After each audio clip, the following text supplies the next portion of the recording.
Hi everybody, my name is Mike. This is my YouTube page, Mox News. Thanks very much for tuning in. Welcome to your Wake and Bake News at 7 p.m. I'm your host, Moxie.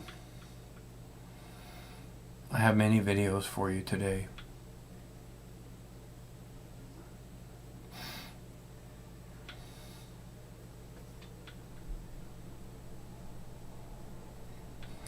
Play one for you now.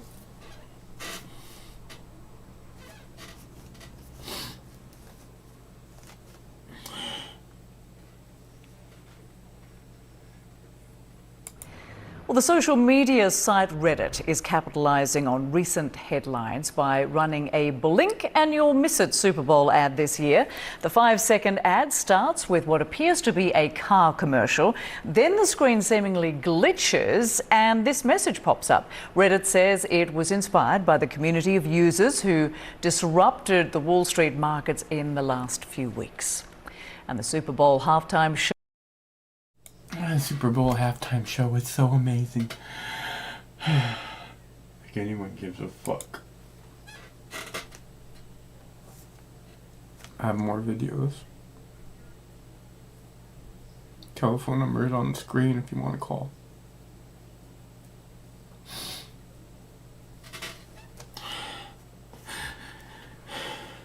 Play another video for you.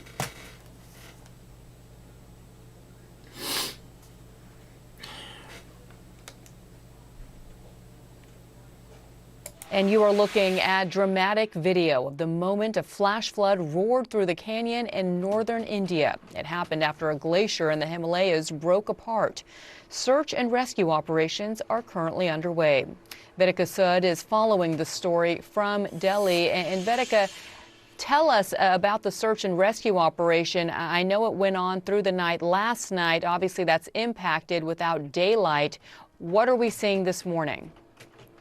Well, Bianna, dramatic visuals indeed. This incident unfortunately took place Sunday, 10 a.m. local time, and the rescue efforts were quick to get there. We're talking about the Indian Army, the Indian Air Force now. We're talking about all the rescue operations and personnel who could be at the spot. They've been there since Sunday. Now, the latest is, like you just pointed out, there was, the process was not as quick as it was during the day Sunday because of the dim light. But through the night, rescue efforts have been on. Unfortunately, the casualty figure now has hit 14. We do know that over 150 people are still missing. Now, there were settlements along these rivers and embankments as well. We've got to know that about 13 villages have been cut off due to this glacier burst that took place in the Himalayan region.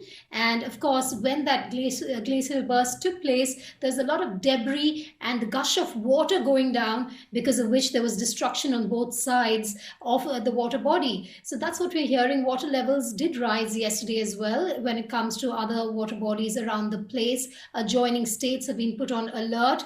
There are 2 tunnels also that we've got to know about where people have been trapped. A lot of people have been pulled out, but rescue efforts are on to pull out more people trapped within those tunnels. We don't have a complete figure as of now. Hydel and hydro projects have been damaged as well. The Prime Minister and the Home Minister of the country have been keeping a close watch on the rescue efforts and the updates coming in from there at this point in time. Like I said, this avalanche really destroyed a lot of property as well, but it's too soon to ascertain how far and wide this damage is as I speak to you. More details will be coming in perhaps by this evening. Also, the head of state of Uttarakhand, where this incident has taken place, did address a press conference yesterday where he spoke about the damage and how rescue efforts are on. We're hoping to hear from him again today. But as of now, a very bleak situation. All efforts are being put in by every possible army personnel, ITBP people. These are all people who get together during rescue missions as big as this one. Also, environmentalists have been very concerned about this area. Remember, this Himalayan patch that we're talking about is ecologically highly sensitive. There's been a lot of project work, construction work happening, because of which this area has also become quite fragile. It's yet to ascertain the reason for this huge disaster that has taken place. but environmentalists have been raising the red flag over the constructions in the area for quite a while, Viana. Yeah, and we know why they were raising the red flag in fears of something like this. As you said, over 100 people still missing. I know you will continue to follow this story for us.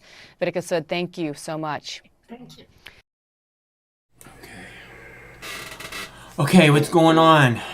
Hey, brother, are we live? Yep. Okay, cool. Monday, 7:07. Another day. Yay. Yeah. So, yeah, man. Whatever it is, it'll, there's this old saying, this too shall pass, and it will fucking pass. I mean, I'm pretty fucking stressed and because of money and shit like that.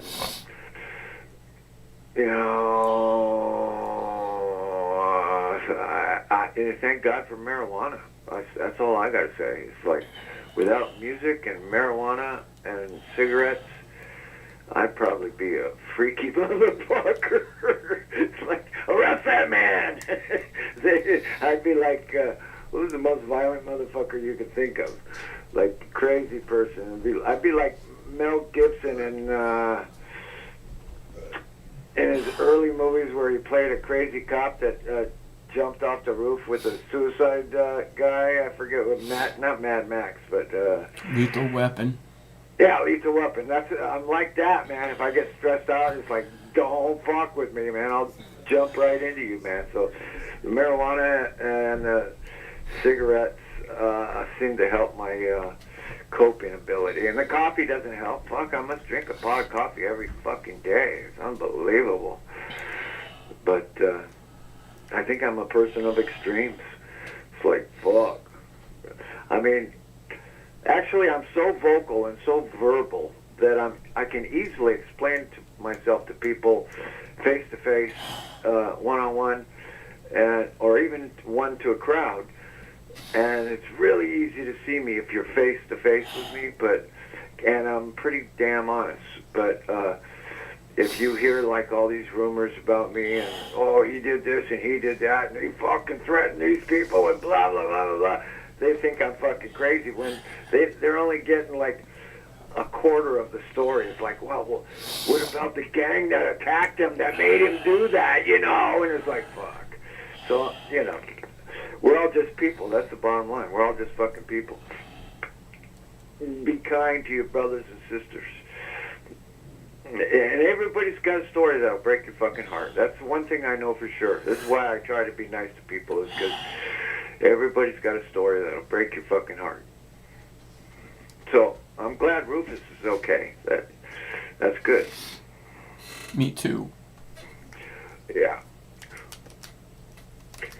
So, yeah, I just tuned in, man. What was I doing? I think, I was listening to the Stones, You Can't Always Get What You Want. And I said, it's like 7:05. I'll tune into Michael's show, and here we are. So, what's the funny thing about Washington, D.C. being in a martial law lockdown? Do you already know the answer to that question? Yep. What is it? On December 21st, we did a show titled, Will Donald Trump Invoke Martial Law to Stay in the White House? Oh, yeah. And it's not Donald Trump who seems to be invoking martial law so he can stay in the White House. It's the other side. Yeah, there's people that say, these conspiracy guys, they say, if they're flying a flag that has a gold fringe around it, that means it's a illegitimate government and we're no longer under the United States government. It's a false government and this and that. And It's supposed to mean that the country is under martial law with a gold fringe on the flag. Oh, is that what it's? Yeah. And have you seen? And I think people were trying to point out to me that the flags behind Biden had a gold fringe on them. Have you seen that? Usually, all the indoor flags have gold fringes on them. Right so now. There goes that theory, right? Mm. About the martial law. Because if all indoor flags have gold fringe on them, then what the fuck does that theory mean? It's worthless theory. So, but we are under martial law, and there's big and powerful waves of energy sweeping the planet, and we got to keep. Like if you're in a little rowboat on a stormy sea, you gotta stay in the fucking boat and just, try not to capsize and get swept away with the waves and the water and the sea monsters underneath the water and all that. Just stay in a fucking boat and wait for the storm to pass. And that's half of life is patience, patience with your own fucking emotions and your crazy fucking neighbors and all the assholes on the street, the fucking government, and the media, and the trolls in the chat. It's like, I don't even look at the fucking chat when I'm talking to you. I barely even look at you because you're on a delay. So what good is it going to do me to look at you when you're on a fucking delay? It's like, I hear you're talking over the phone, but 10 seconds later your mouth starts to move. So it's kind of anti-productive for me to look at the screen while I'm talking to you, Yeah. But yeah, man, it's all good. It's just fucking, it's just life. It's just life, and we'll get through it, dude. Yeah. I love you, Michael. I don't think anybody told you that yet today, right? Yeah. And nobody except your dogs, and they tell you every day, but they're dogs. They're supposed to tell you I love you. It's like, dogs are such a karmic commitment. That's why I don't have one. It's like, man, if I get me a dog, it's like, that's like a baby. I'm going to have to commit the next 18 years of my life to taking care of that dog. And yeah, he'll give more than he gets for sure. But at this stage in my life, I'm completely overwhelmed with women and finances and crazy people. So it's like, as much as I would love to have a great dog, I got to get it's kind of like having a kid. I got to get my life more grounded and centered before I take on that responsibility of having a dog. On the other hand, I had this crazy motherfucking neighbor down below me who, he would go through a dog every 4 months. It was unbelievable. I say, what happened to your fucking French Bulldog? Oh, I got rid of it. It's like, oh, you motherfucker. That dog was probably in the pound. I would have took that French Bulldog. I got stoned one day and went down there, and I was like making weird noises and then I got that fucking big fat like 120-pound French Bulldog to jump about 6 foot in the air, which I've never seen a big fat French Bulldog do, And then he got rid of the motherfucker, and then he got rid of the dog after that, and then he moved, so now his cats hang out with me, and I try to feed them, but they're all feral, and so I'm really an advocate for responsibility when it comes to taking care of pets and shit. And I understand why, being a landlord, a lot of people they say, "Oh, do you love dogs? Do you love cats?" And I usually allow them because I know how attached people are to their pets. But if you get two people with dogs, it gets to be a little bit of a problem. And dogs and cats, the cats can usually evade the dogs, if you got a dog here. But personal choice right now is, man, as much as I would love to have a dog, man's best friend, I'm in no space for it. I'm too stressed, and I'm too fucking, I'm riding the edge of the, I'm skiing down a slope and I'm almost falling down. I'm taking care of so many people and so much other shit. It's like, fuck it. As much as that dog would give me, it's like, fuck, to go and get, I don't know. It'd be a big responsibility. I don't want to fuck up on my commitments to life, So, and I cannot respect people that don't take care of their dogs and cats. Cats are a little bit more self-reliant. They love to truck around, and they'll come back when they're hungry, and you might, and house cats are a little different than outside cats, but they're certainly not dogs, So, yeah, I respect people who take care of their animals for sure. All right. Well, it's good to hear from you. Thanks for calling. All right. Take care, Mike. Okay, bye. Okay, bye. I'm going to play another video for you guys. I'll be right back.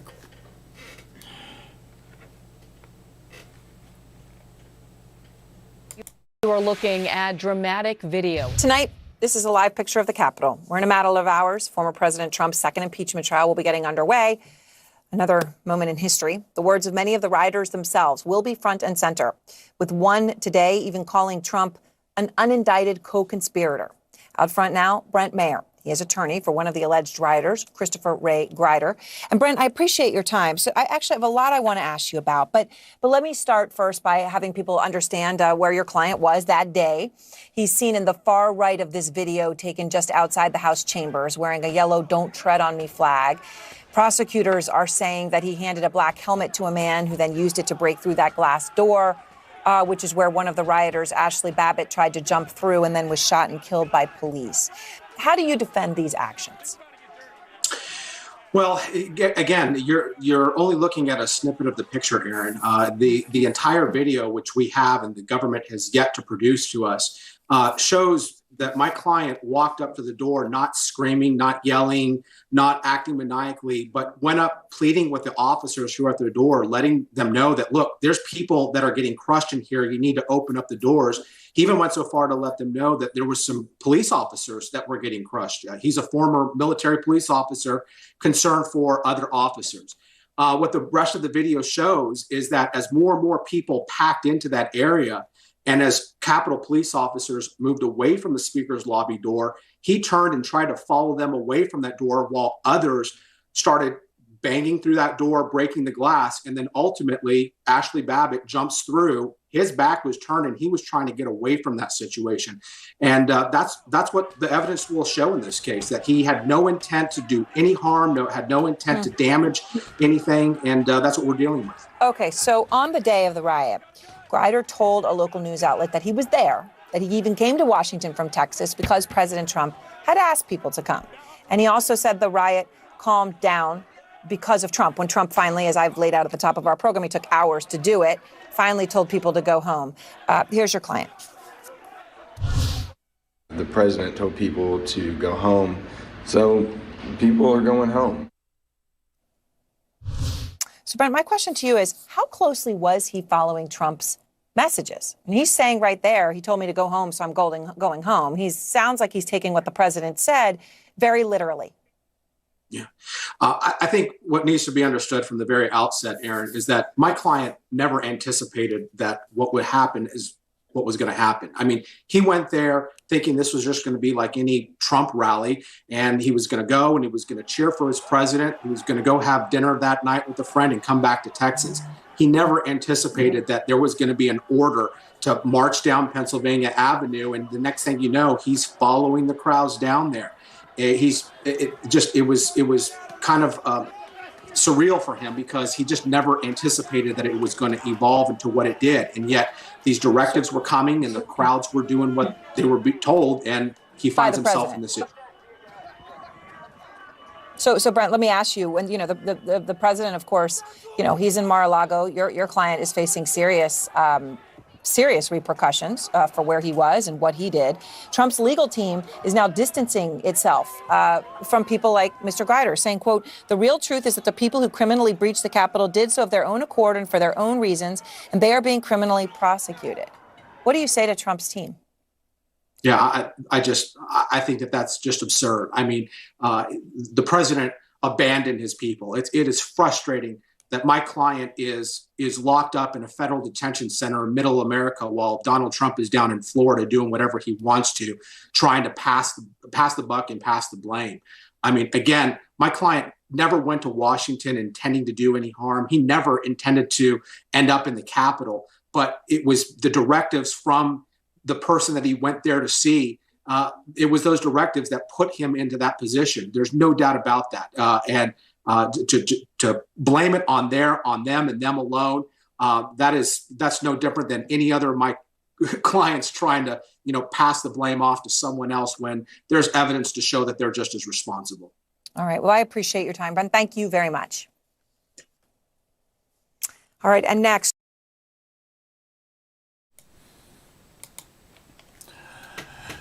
So that guy said that Trump abandoned all those people, and he's right. All those people, all his supporters, he abandoned them. And that's not okay. I'm sorry, you guys. I'm having a rough day. I had a scheduled spinal tap today. I don't want to do a spinal tap. I had to change my medication. I don't want to take medication. I like my brain. I'm trying to fuck with my brain. I like my brain. I don't want my brain to change. It's okay, boo-boo. It's okay.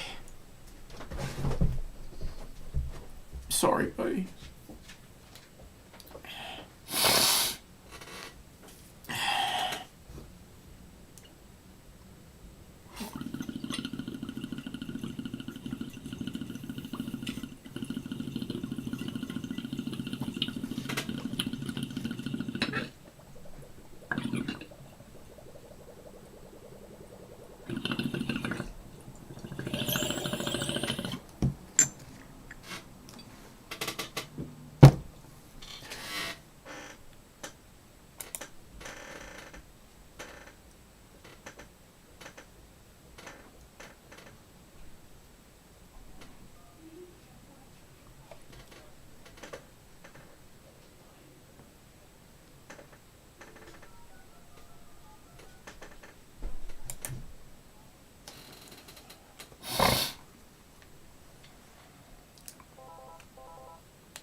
Hello, caller.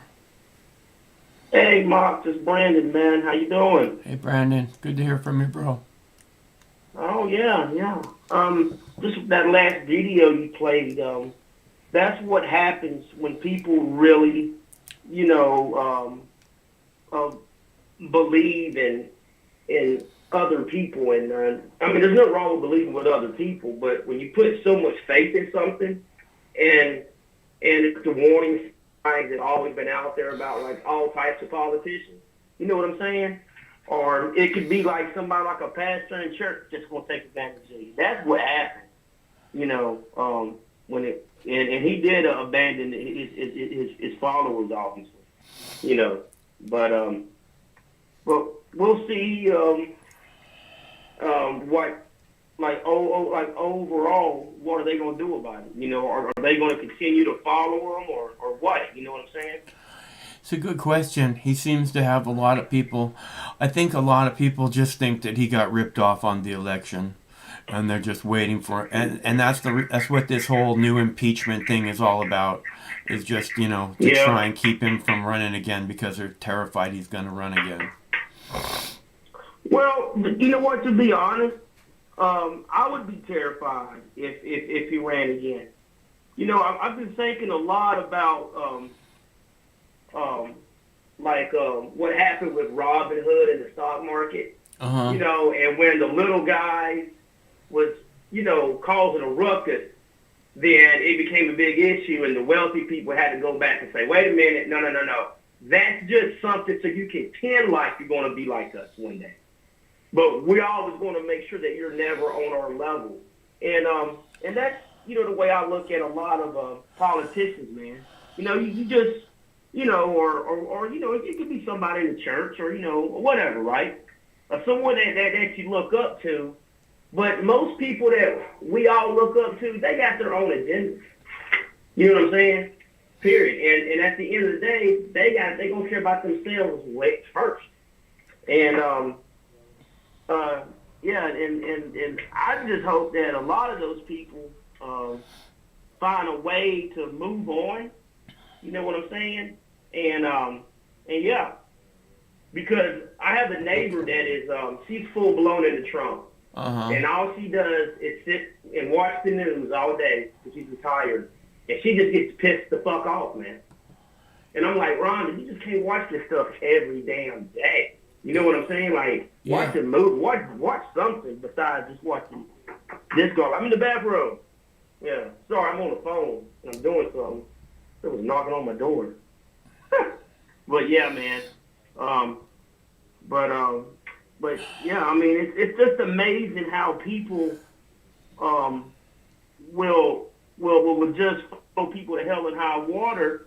But then again, if you think of like the Jim Jones situation, when he took them people to Central America and they all drank the Kool-Aid and killed themselves. Yeah. You know, and you know, it's similar to that's really what the hell they almost fucking did. You know what I'm saying? I mean, and not to say that they had a right to do that. I think But Brandon, you know, most of those guys, I mean, a lot of those guys are veterans who've seen like, you know, shit. And they're not just gonna walk up there because someone told them to do and bust into the Capitol. You know, they're gonna decide whether that's the right thing to do or not, and they're gonna do that if they think it is, right? Yeah.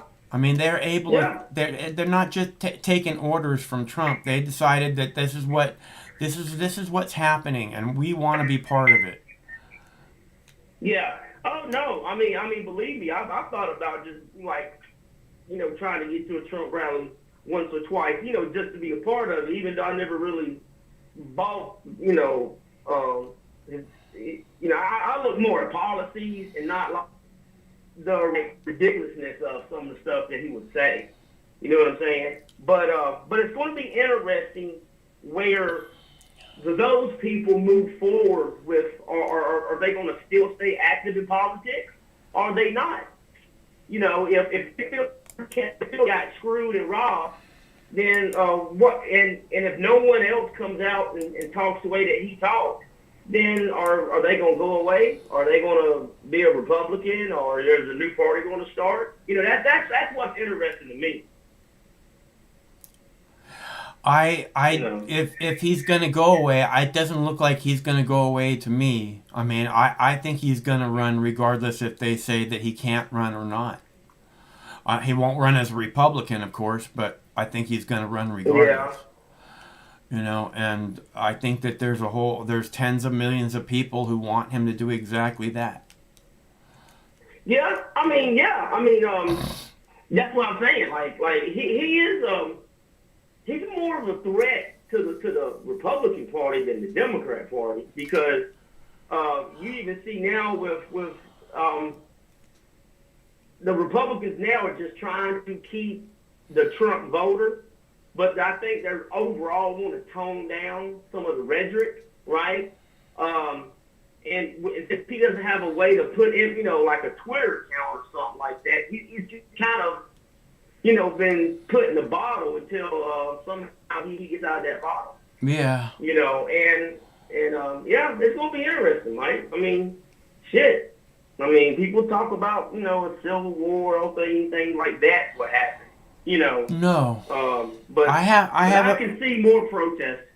Yeah, the next video I have says that a bunch of people think he's going to be back in the White House by March, by the end of March. He'll be president again, this March. Now, we all know that's just ridiculous.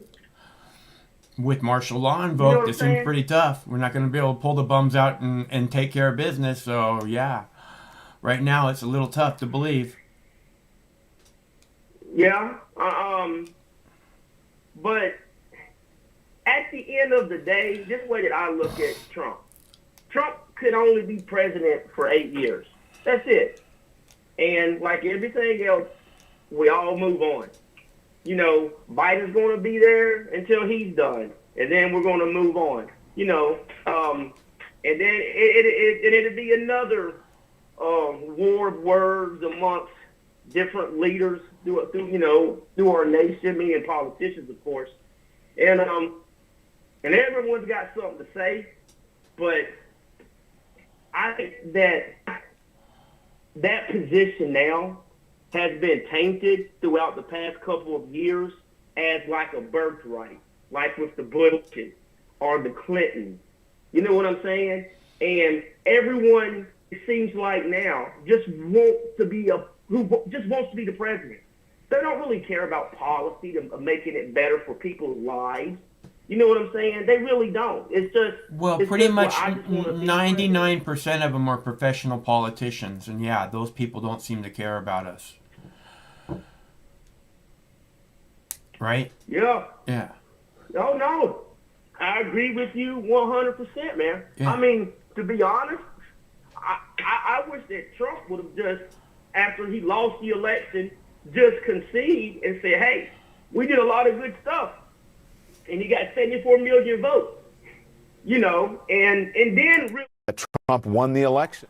But I believe, like all people have egos. We've seen bad egos with Bush when he didn't really want to take the criticism for Iraq, you know, and we've seen it with the arrogance with Obama, you know, with some of his stuff that he passed with executive orders.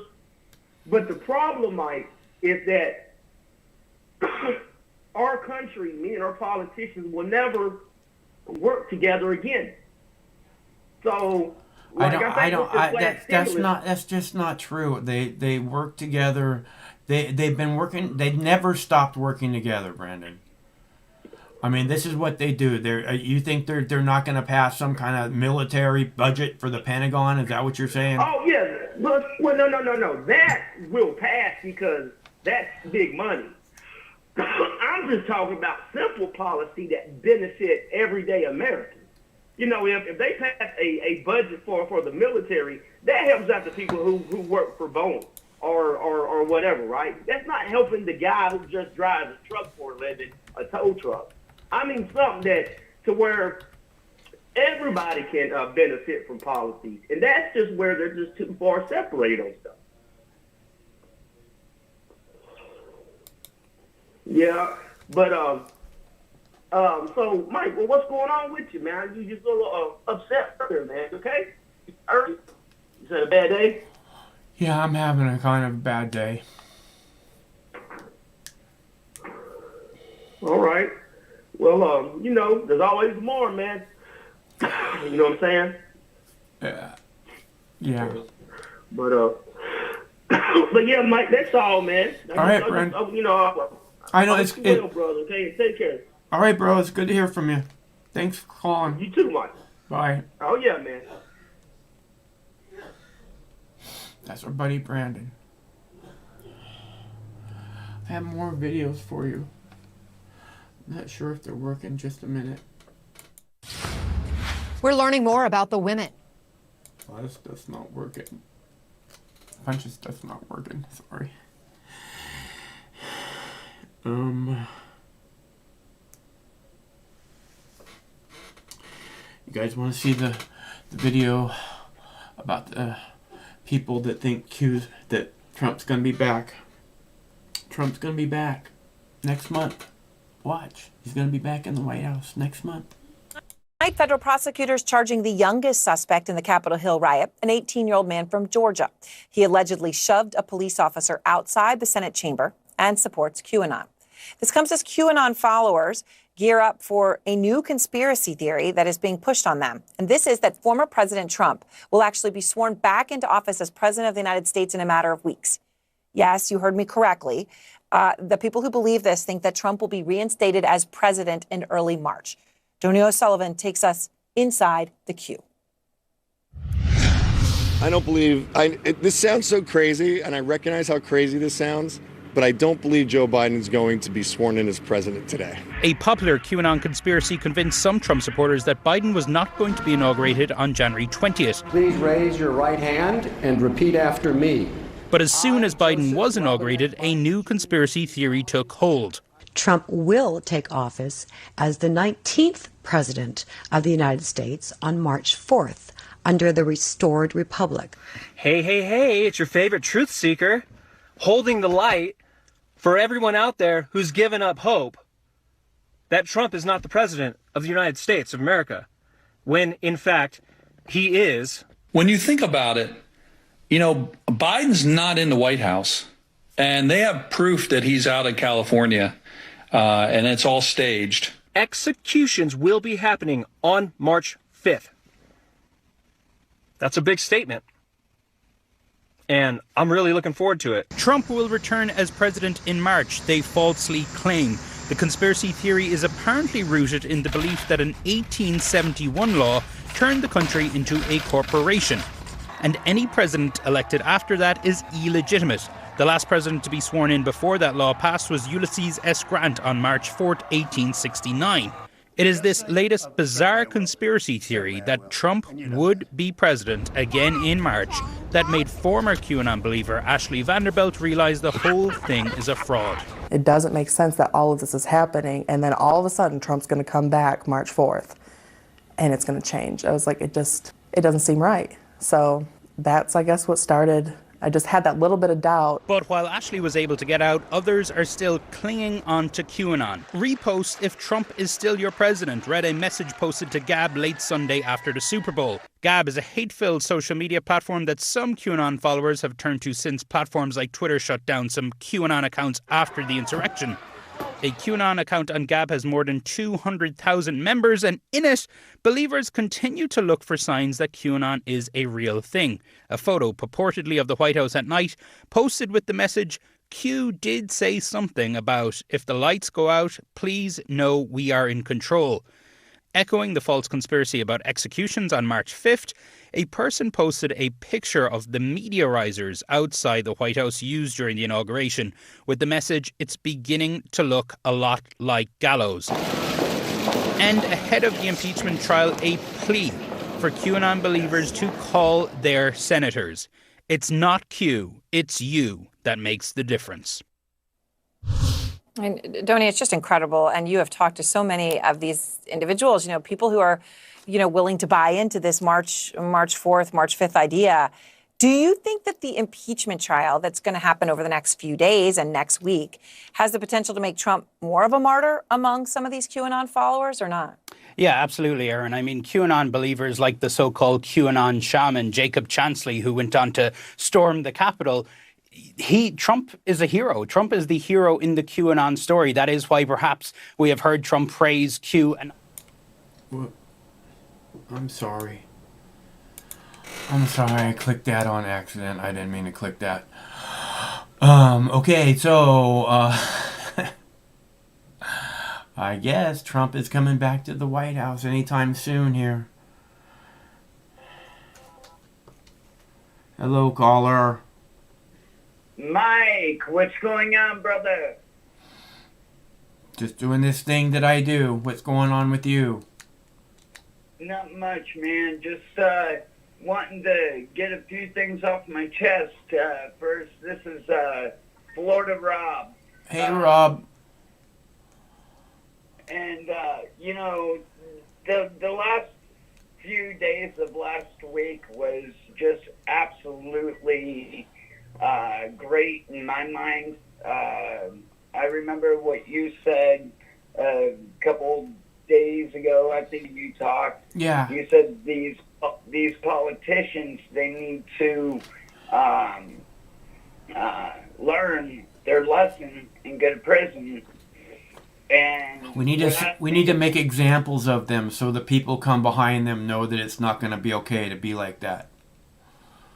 Right, and that's pretty much what happened to Marjorie Taylor Greene. They made an example out of her. What did she do wrong?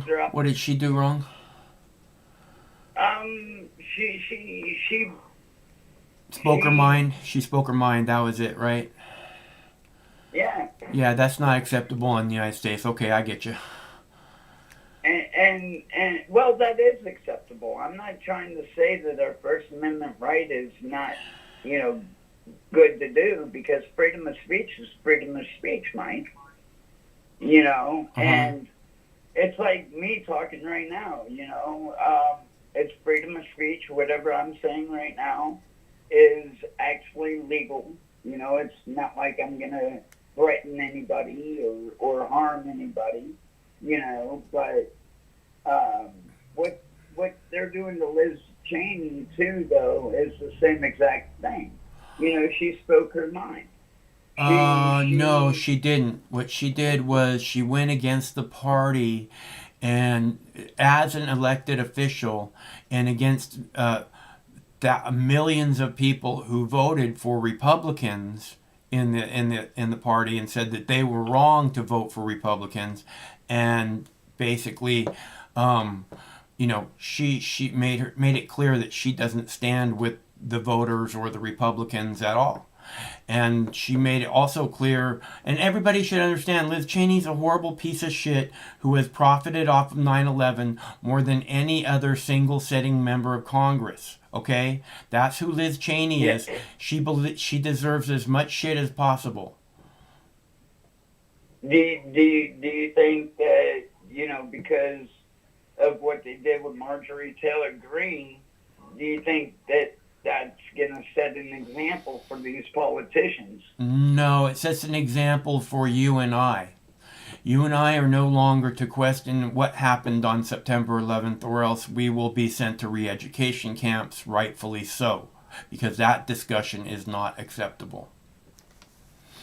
Okay, what are your thoughts on the impeachment coming up tomorrow and all this week? It's totally unconstitutional. You think so? Impeachment is designed to remove a sitting president from office. Or a sitting politician from office. That's what impeachment is about. Okay, and we started the process when Trump was still in office. The only thing that we want to do really is make sure that he doesn't run for political office ever again. That's not the only thing. See, the thing is that what's also happening is that you're disenfranchising tens of millions of voters in saying you can't vote for who you want to vote for. Okay, which is exactly what they accused Donald Trump of doing by questioning the outcome of the Georgia and Pennsylvania elections. Is disenfranchising millions of voters. Which everybody and their mom said, well, not everybody and their mom, but some people and their mom says that the election was not rigged, not fraudulent. Right, but wouldn't you like to know for sure? Of course. Yeah. Of course. So. But yet, in the same breath, this whole March 4th or March 5th thing saying that Trump is going to be back in the office again. Yeah. Don't you think that that's a little too extreme? I don't think, just saying it, I don't think is extreme. I don't understand. I don't think speech is extreme. I think that people can say the things they want to say, and that we're all adults enough to be able to sort through it. Yeah, but I think it's just ludicrous that people say, one thing and then they do another. Like all the politicians. Yeah. But it's like, Trump told them to go down and fight for what's right at the Capitol, and then 2 hours later, or a few hours later, he comes back on and he tells everybody that Trump loves them, that they need to go home now, and they listen to him. So let me ask you this: when Trump told them to go down there and fight like hell, what did Trump think that they were going to do? Go down there and just peacefully, protest? Or did Trump think that, hey, look, hell yeah, I'm doing something good. I'm going to have them go down there and I'm going to have them break into the people's house, as if you would like to say, and we're gonna kill some people. It's not my saying. I didn't make that up. Well, no, but you did say it, so that's why I said that. But the fact still remains. And they didn't kill anybody. They didn't go there to kill people. 4 people died. Right. Okay. 5 people died. One of them, I don't know how many people died exactly, but they say 5 people died. Okay.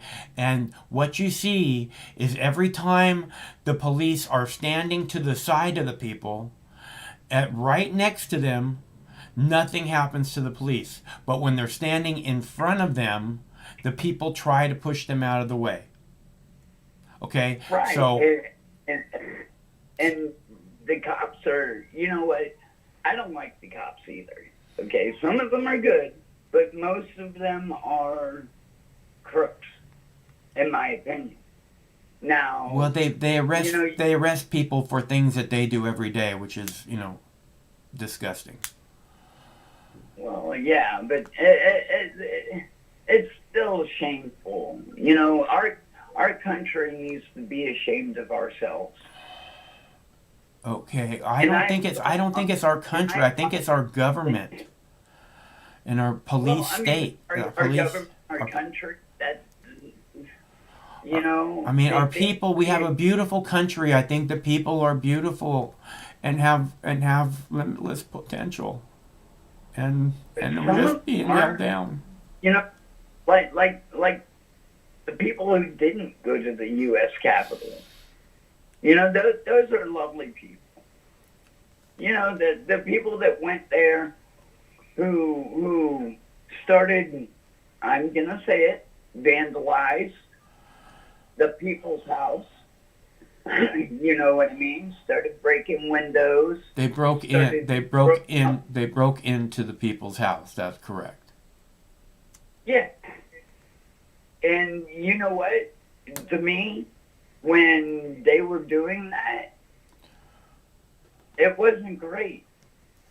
It wasn't good. You know, Well, that's to you. I mean, to a lot of us who see the people that the politicians who work in that house doing crimes in our name on a daily basis and chipping away at our freedoms on a daily basis as needing to be woke the fuck up about who they serve might see it as a beautiful thing. Well, I don't see myself ever thinking that what happened on January 6th is ever going to be a beautiful thing. But, you know, there are some people out there that do. And that's okay. That's fine. Look, man. They can think that if they want to. I'm not taking... There's a lot of people who think that the BLM protests are horrible too. Right? You know, I think that BLM... There's a lot of people who think Occupy was horrible. There's a lot of people who want to call the Occupy protesters racist because it was done under a black president. It's just fucking ridiculous, okay? These are Americans fighting for freedom. Doesn't matter if they're Occupy, BLM, or the protesters on January 6th. They're Americans fighting for freedom. It's that simple. Right. But Mike,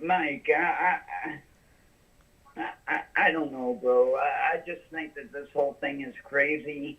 I think that we need to get on with our lives. You know, I think that, you know, this whole QAnon thing needs to go. Why? That's like saying Facebook needs to go or Twitter needs to go.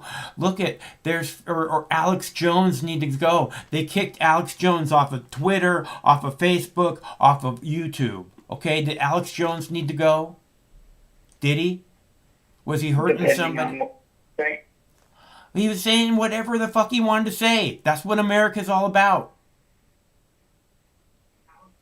I just don't like the lies. Well, that's all we get from politicians. That's all we get from CNN. That's all we get from Fox News. What is it? I mean, where is it that you don't see the lies continuously? Because you want to act like QAnon is the only ones that it's coming from. No, I'm not saying that at all. We just said we got to get rid of QAnon. We got to get rid of CNN. We got to get rid of Fox News. We do need to get rid of QAnon. What about CNN and Fox News? CNN spent the last 4 years telling you that the Russians screwed with our last election, and then we find out it was all a lie. The Russians didn't fuck with our election. Did CNN ever correct themselves? The politicians wasted all the people's times doing all this bullshit. No. But you know, some people believe it, and you know what? Of course, a lot of people believe it. You believe, okay, so then you're not paying attention to the facts.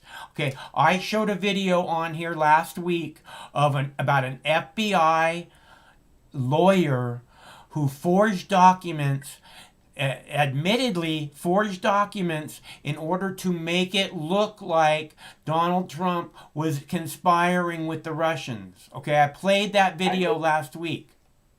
Okay, that's who the FBI is.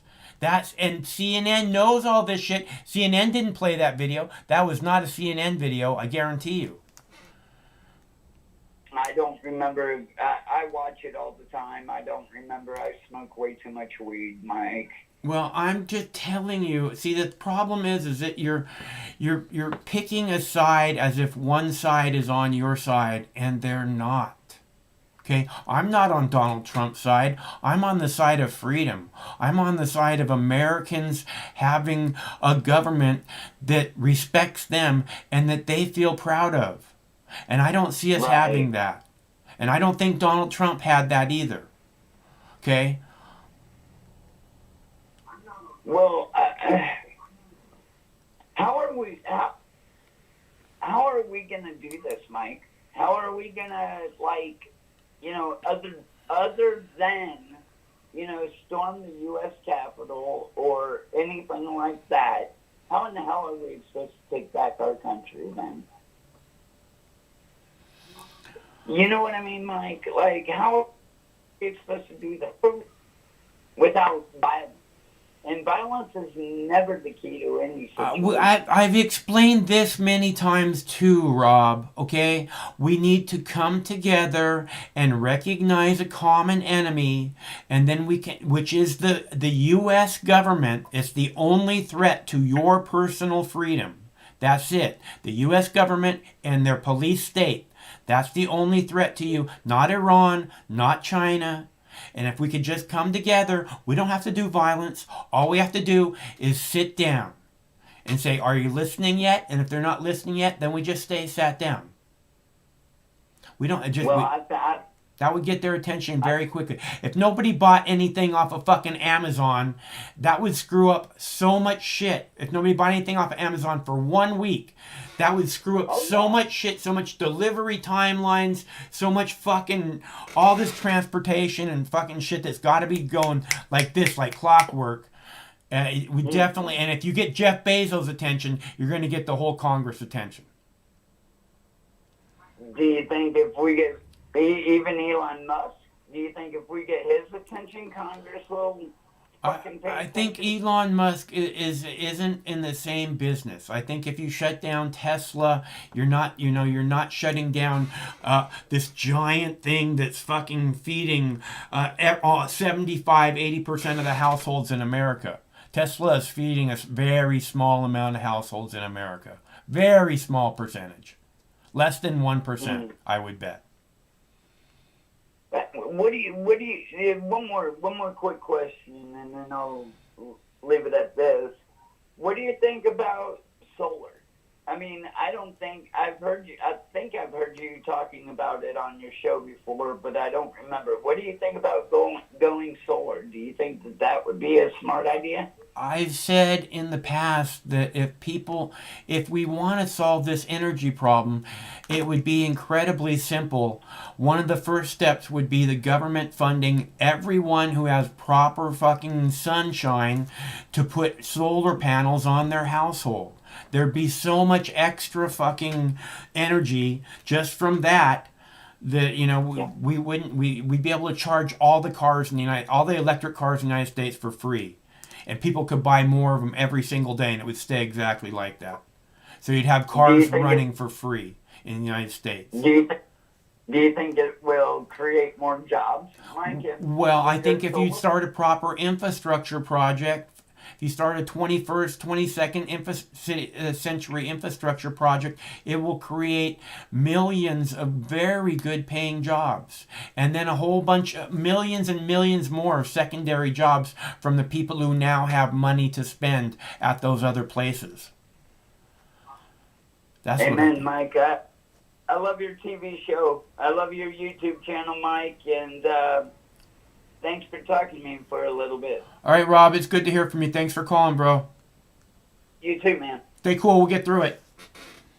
Always, always. All right, so I have another video for you about China and Iran and Biden saber rattling with them. Because they're our threat, not the U.S. government. They're not the ones that are the threat to your freedom. It's China and Iran. They're coming for you, you know? You guys know that, right? Biden wants to remind you. Welcome back to our viewers in the United States and around the world. I'm Bianna Golodriga. Iran is still enriching uranium and challenging Joe Biden to make the first move toward cooperation.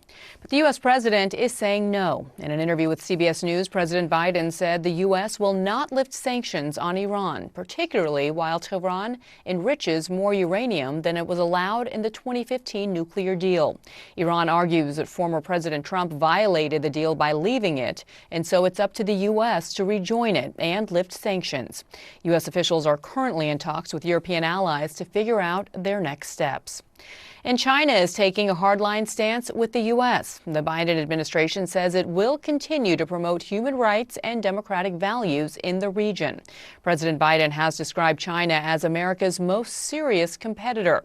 He plans to confront what he calls Beijing's attack on human rights, intellectual property, and global governance. We need not have a conflict, but there's going to be an extreme competition. And I'm not going to do it the way that he knows this, because he's been sending signals as well, that I'm not going to do it the way Trump did. We're going to focus on international rules of the road. Some major sources of tension between the two countries include the autonomy of Taiwan, Hong Kong, and Tibet, the persecution of Uyghurs and members of other Muslim minority groups, and the U.S. wants Beijing to condemn the coup in Myanmar. Well, thousands of people across Myanmar are raising their voices in pro-democracy protests. Crowds of protesters are marching for the third straight day. They're denouncing the military junta that seized power from the country's elected government 1 week ago. Activists are calling for more people to join the demonstrations and more shows of civil disobedience.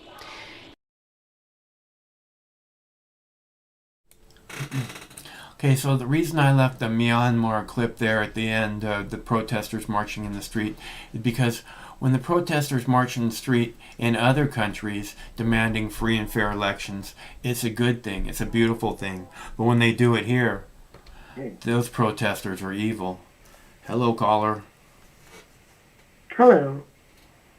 Who is this? How are you doing? Who is this?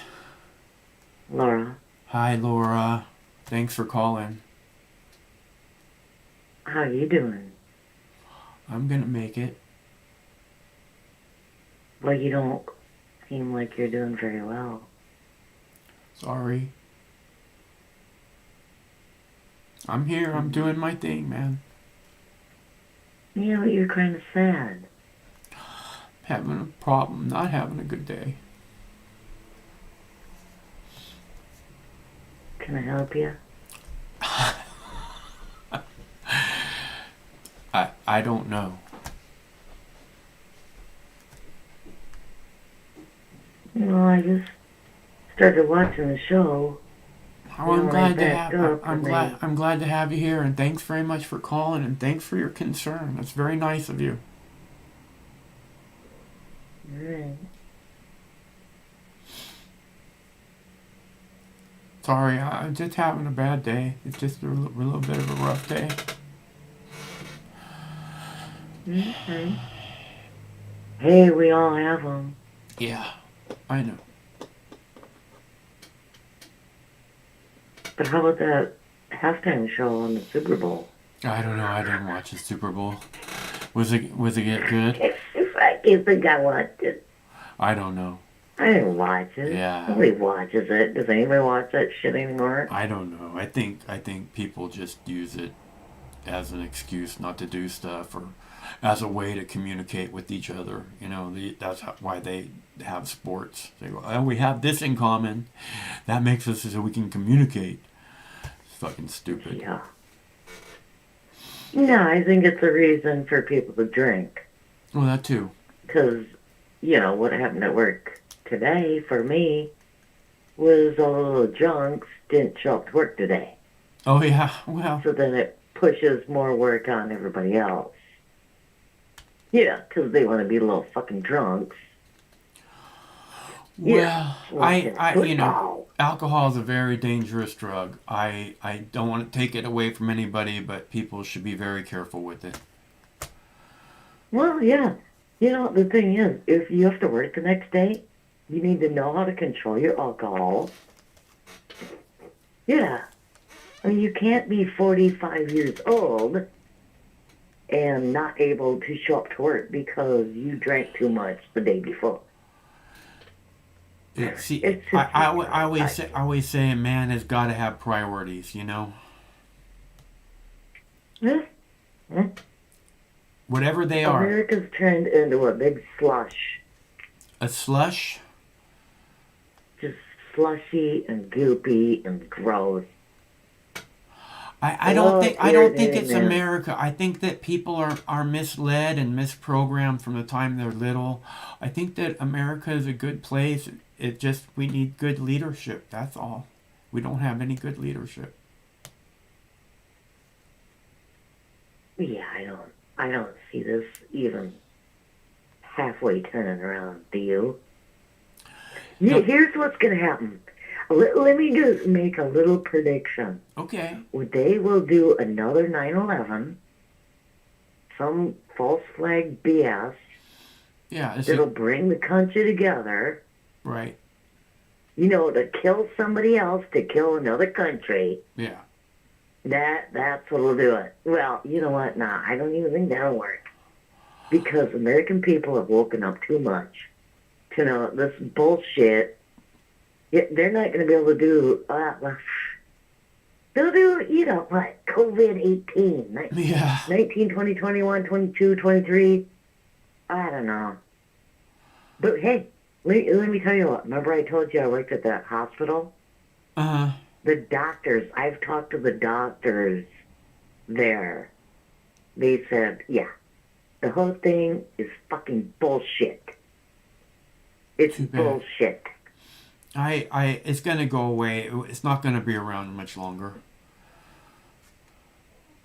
They're gonna say, see, Biden came into office and he did this 100-day mask mandate, and all of a sudden the COVID is gone, and all it took was a little bit of real leadership. That's what's gonna happen. It'll be gone by the end of by the end of April. It'll be gone. They're doing a global reset. You know what that is, right? Yeah. The reset. Yeah. Right. I mean, look at the fucking stock market. Sky high. It's just going like into infinity. It's ridiculous. The economy is dumping. Like, it's going into a free fall. People don't have jobs. Yet the stock market is climbing. How the fuck does this shit make sense? It doesn't. Yeah, I know. I hear you. We'll have to have Manny call and explain it to us. He knows all about the stock market. Well, Gregory Mannarino will explain it to you. Yeah. He's got a YouTube channel. Check it out. Okay. He completely goes to the whole thing. Yeah, the whole... I don't know. I'm buying as much gold as I can. A girl has got to have priorities, damn it. Yes, there you go.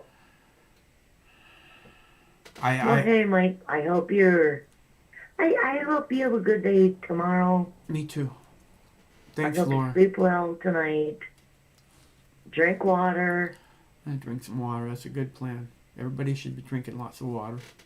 Right. Like, sometimes I forget to drink water, and it's like, wow, I don't know why I'm so sluggish and da da da. Yeah. Drink water, get fluids. Yeah, I try. You know, it might perk you up. Get Yeah. some vitamin C. All right. Right?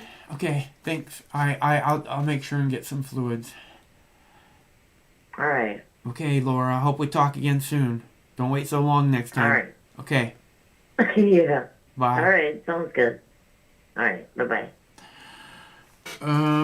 Okay, so have more videos. Is it rising again, MC?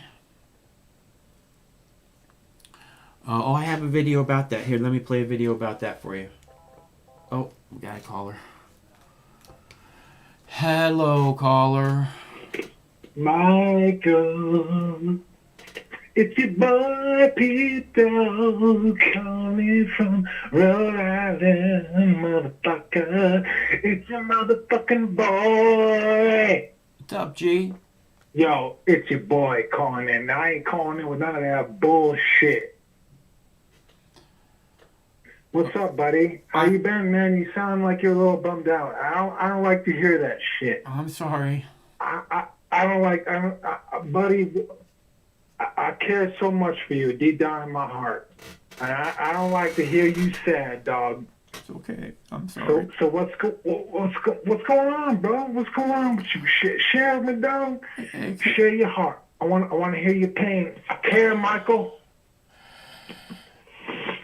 I had a What's going on, dog? I love you. I had to schedule a spinal tap today. I don't want to take a spinal tap. I had to Yo, spinal taps are fucking gay as fuck, dog. I had to change I my did a spinal medication. tap once. Did you?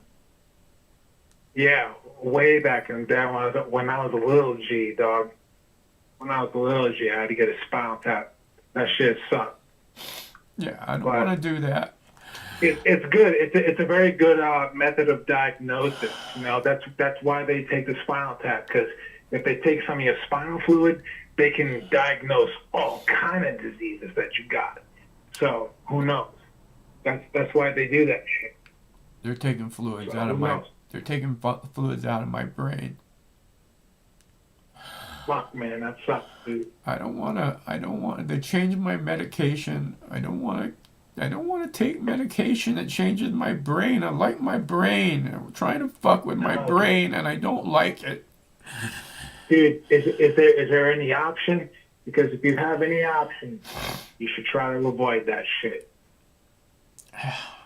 Unless you really need it for medical reasons. But if I don't want to wind up in the hospital again. I can't wake up in the hospital again, and my dog be alone for weeks. I can't have that. Can't handle it right now. Well, maybe you gotta do what you gotta do, man. Maybe try it out for a little bit, and keep your eye on you. And if the medication's affecting you too much, maybe we can let you know. Yeah, I'm gonna talk to the doctor tomorrow. You know your boy's got your back. You know I always got your back, dog. Yeah, you're the best, Pete. 100%. You're the best, Pete. I always been there for you. Always will be, dog. Thanks so much for all your help.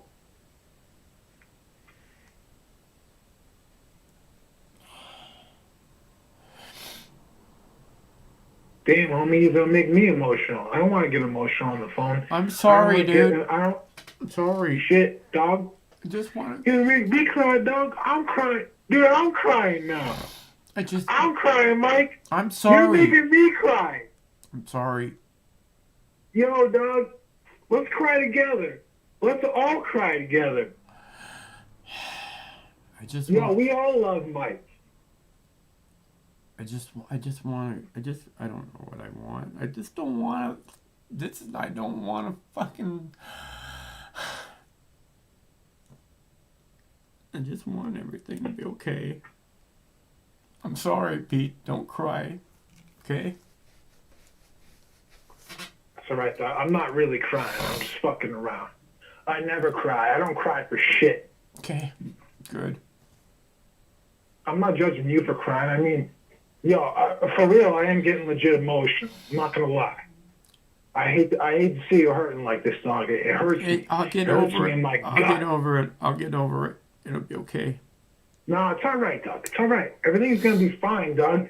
You know what's gonna make things worse is thinking things that aren't gonna be okay. You need to play that Bobby McFerrin song.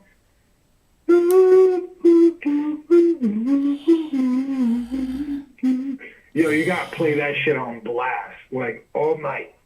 That's what you gotta do, dog, and just take it easy. Yeah. Gotta take it easy. But if medication is gonna keep you alive, dog, then that's what we gotta do. We gotta keep you alive, dog. It's gonna be okay, Pete. I just gotta get through today.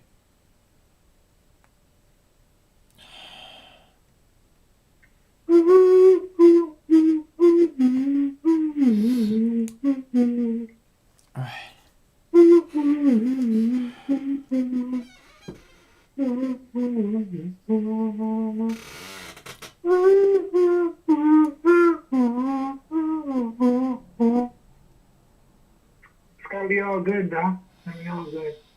I just gotta get through today, Pete. I'm gonna be fine.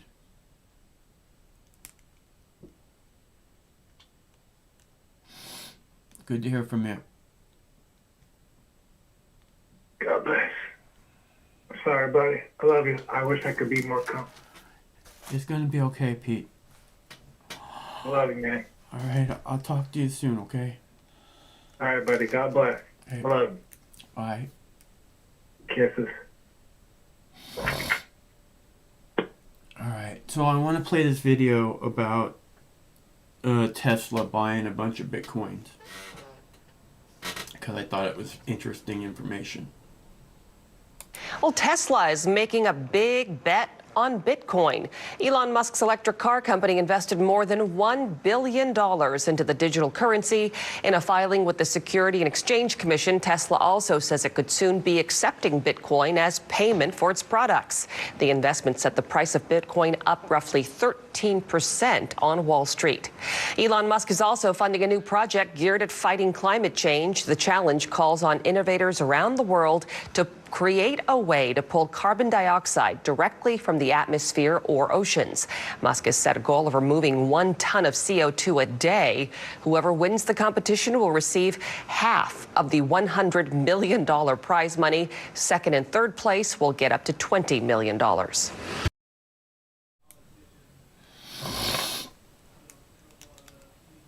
All right, so just so we're clear, the funny thing about Washington, D.C. being in martial law lockdown is that in December, on December 21st, we made a live call-in show, and it was titled, Will Donald Trump Invoke Martial Law to Stay in the White House? And apparently, it's not Donald Trump. This had to invoke martial law in order to stay in the White House, in case you guys are wondering. Hello, caller. Hey, Mike, how you doing? I'm gonna make it. Yeah, I hope so, man. I saw you, and I gotta say, Spinal Tap and having to take medicine, well, I mean, we all know it's gonna hurt probably, and we've all been through pain before, but this isn't pain that's gonna kill us. This pain's not gonna kill us.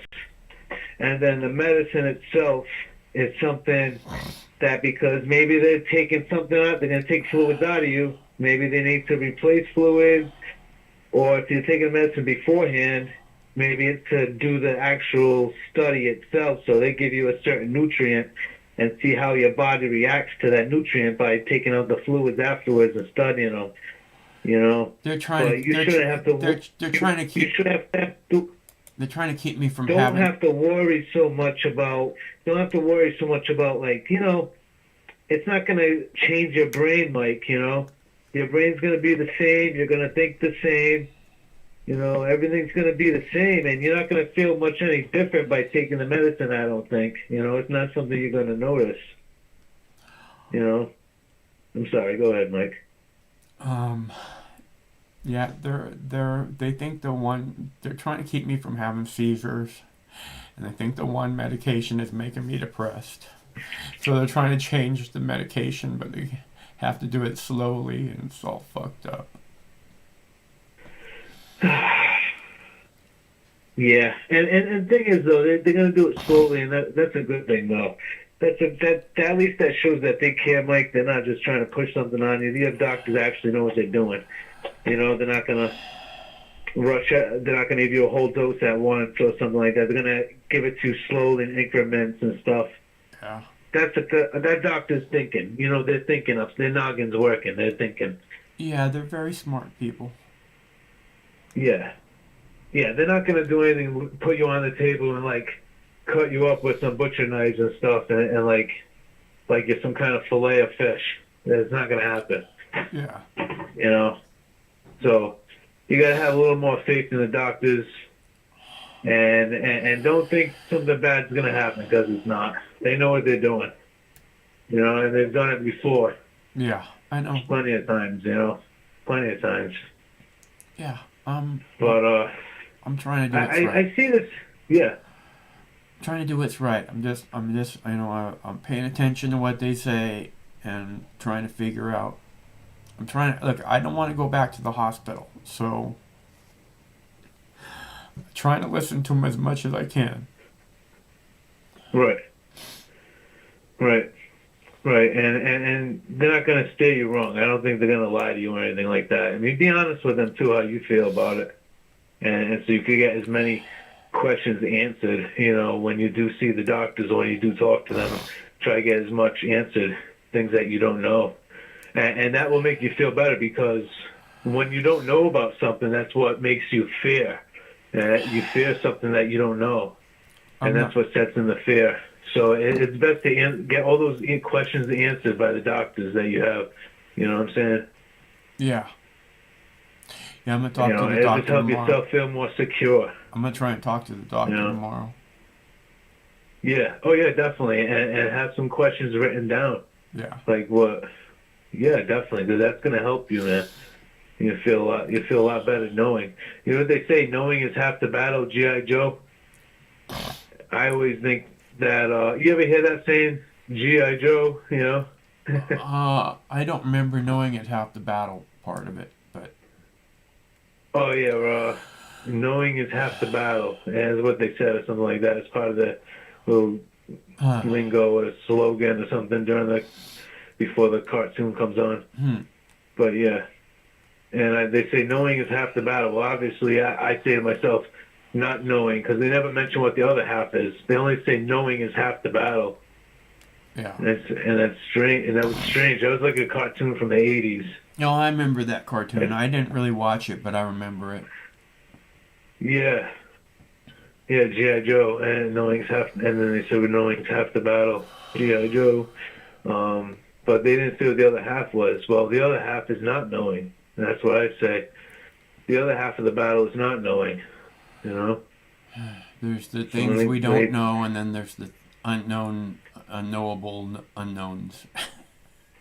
Donald Rumsfeld.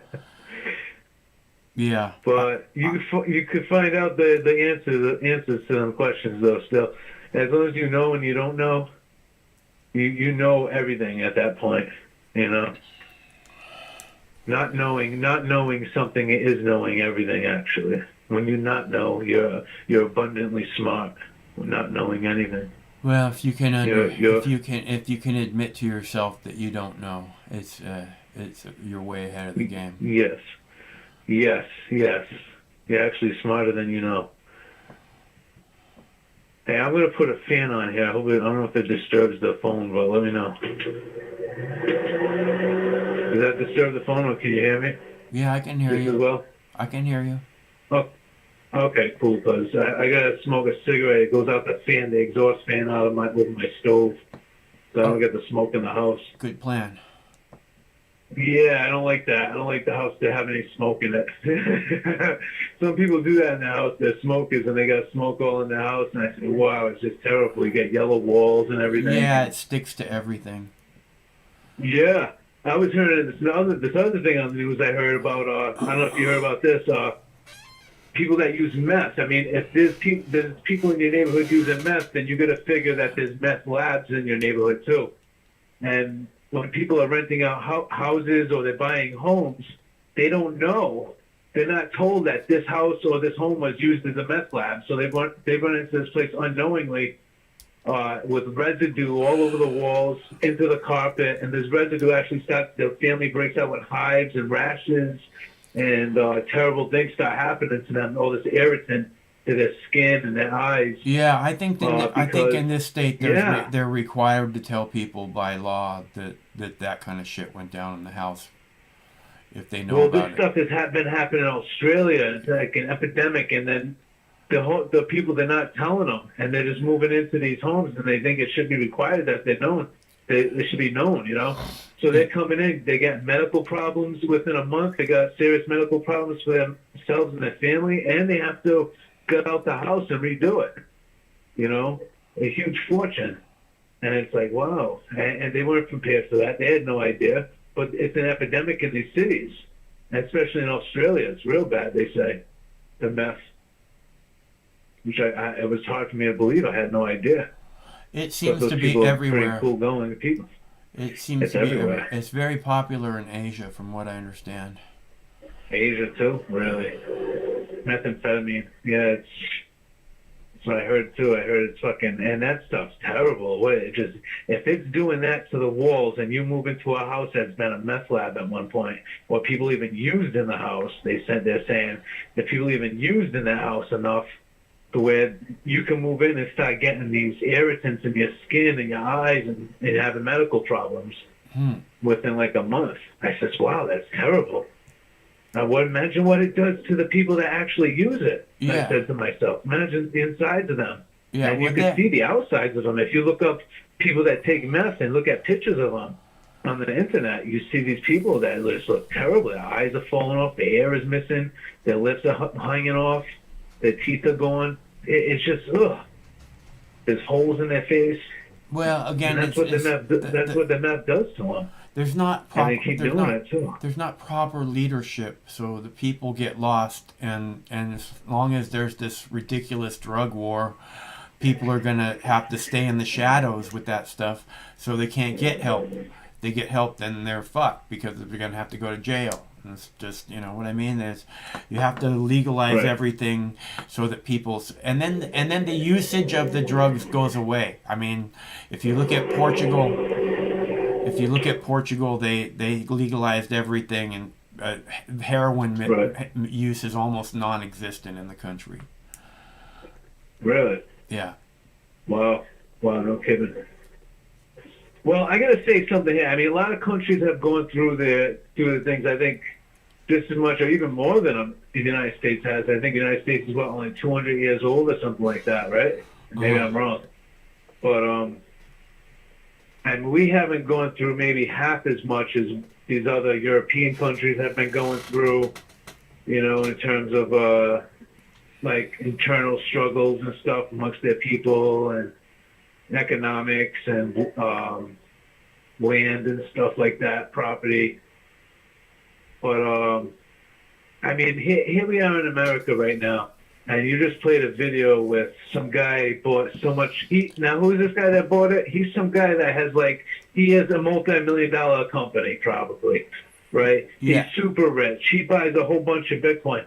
Well, it's him and this other guy that actually, and another guy that actually are all in on this Bitcoin. There's like only a very handful of these guys that are in on this Bitcoin, and they're trying to blow it up as this huge thing.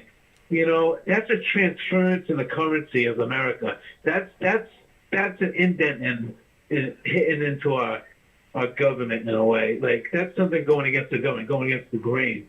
You're trying to introduce a new currency. Yeah. You know, a total opposite, a total separate currency, but buys in the same fashion and everything. And you know, it doesn't make any sense that you're taking stock in this. Like, I heard one Bitcoin's worth like $20,000 or something like that. No, it hit $46,000 today. Wow. Okay. So it went up. Yeah. Something. Yeah, it went up a Here, little here bit. we are now. Here we are now, boasting it up, bringing up the price on it, bringing it up, saying, "Look at how great Bitcoin is!" Right? Trying to get the public to jump on that. These people, there's a handful of people doing this.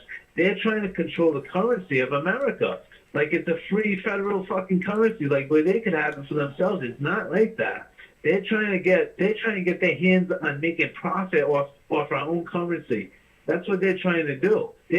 How else are they producing Bitcoin?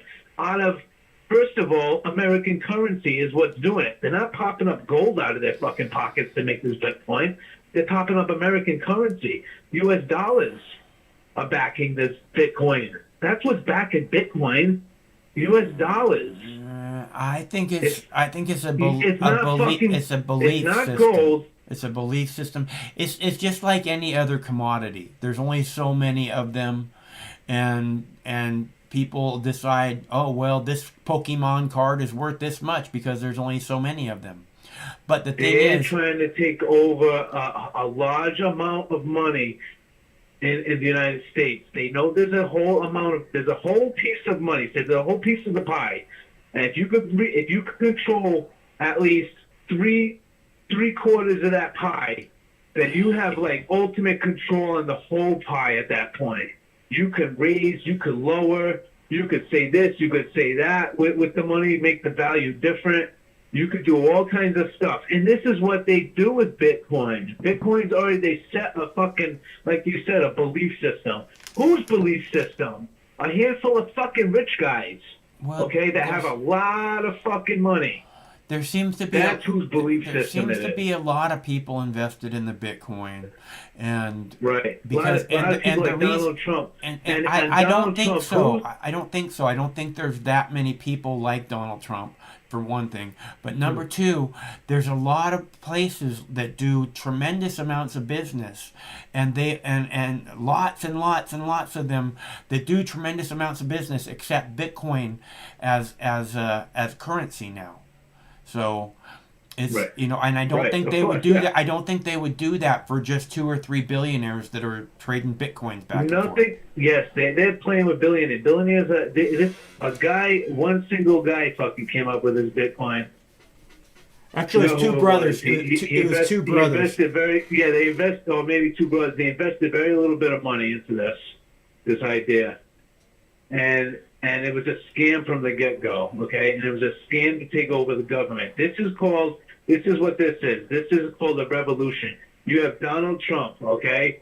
You don't like the idea of a party. You don't like He the wants- idea he of a wants revolution. to make his own party. You don't like the idea of a revolution. It's not about the idea of the revolution.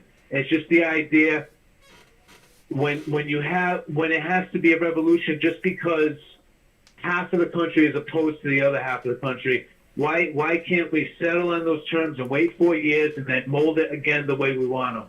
They want Because they want to. and I'm going to tell you why we can't wait. I want to tell you way. why we can't wait.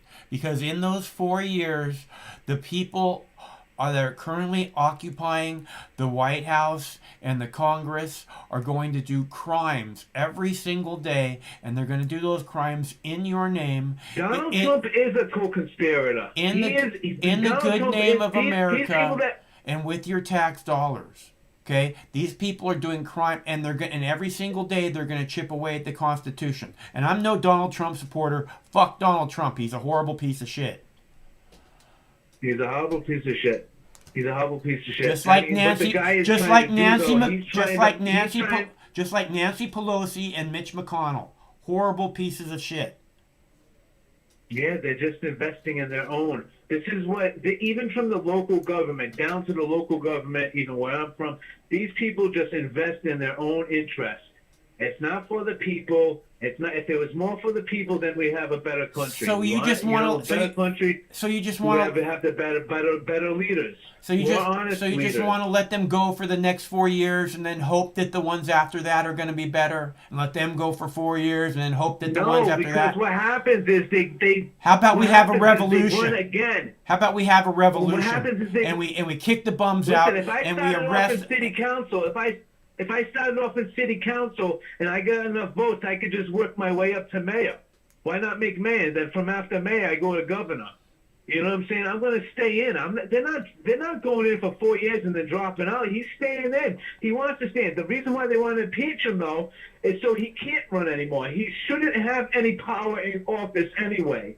He shouldn't have it because he committed treason, basically. No, he didn't. Treason, and no, he committed something where he told another government, it was like, he was like, oh, you could get this, but only if you do this and blah, blah. When this is a government that we were supposed to protect them, they were allies, they were supposed to trust us, but here we are with Donald Trump saying, oh, you could get your protection from this other country, you could get your protection if you do this for us. You know, that's really fucked up what he did. And he did that with the power of his hand because where he was at in his position. That kind of guy should not have any part in office ever again after playing something like that. After pulling shit like that, should have never part in office again. Never.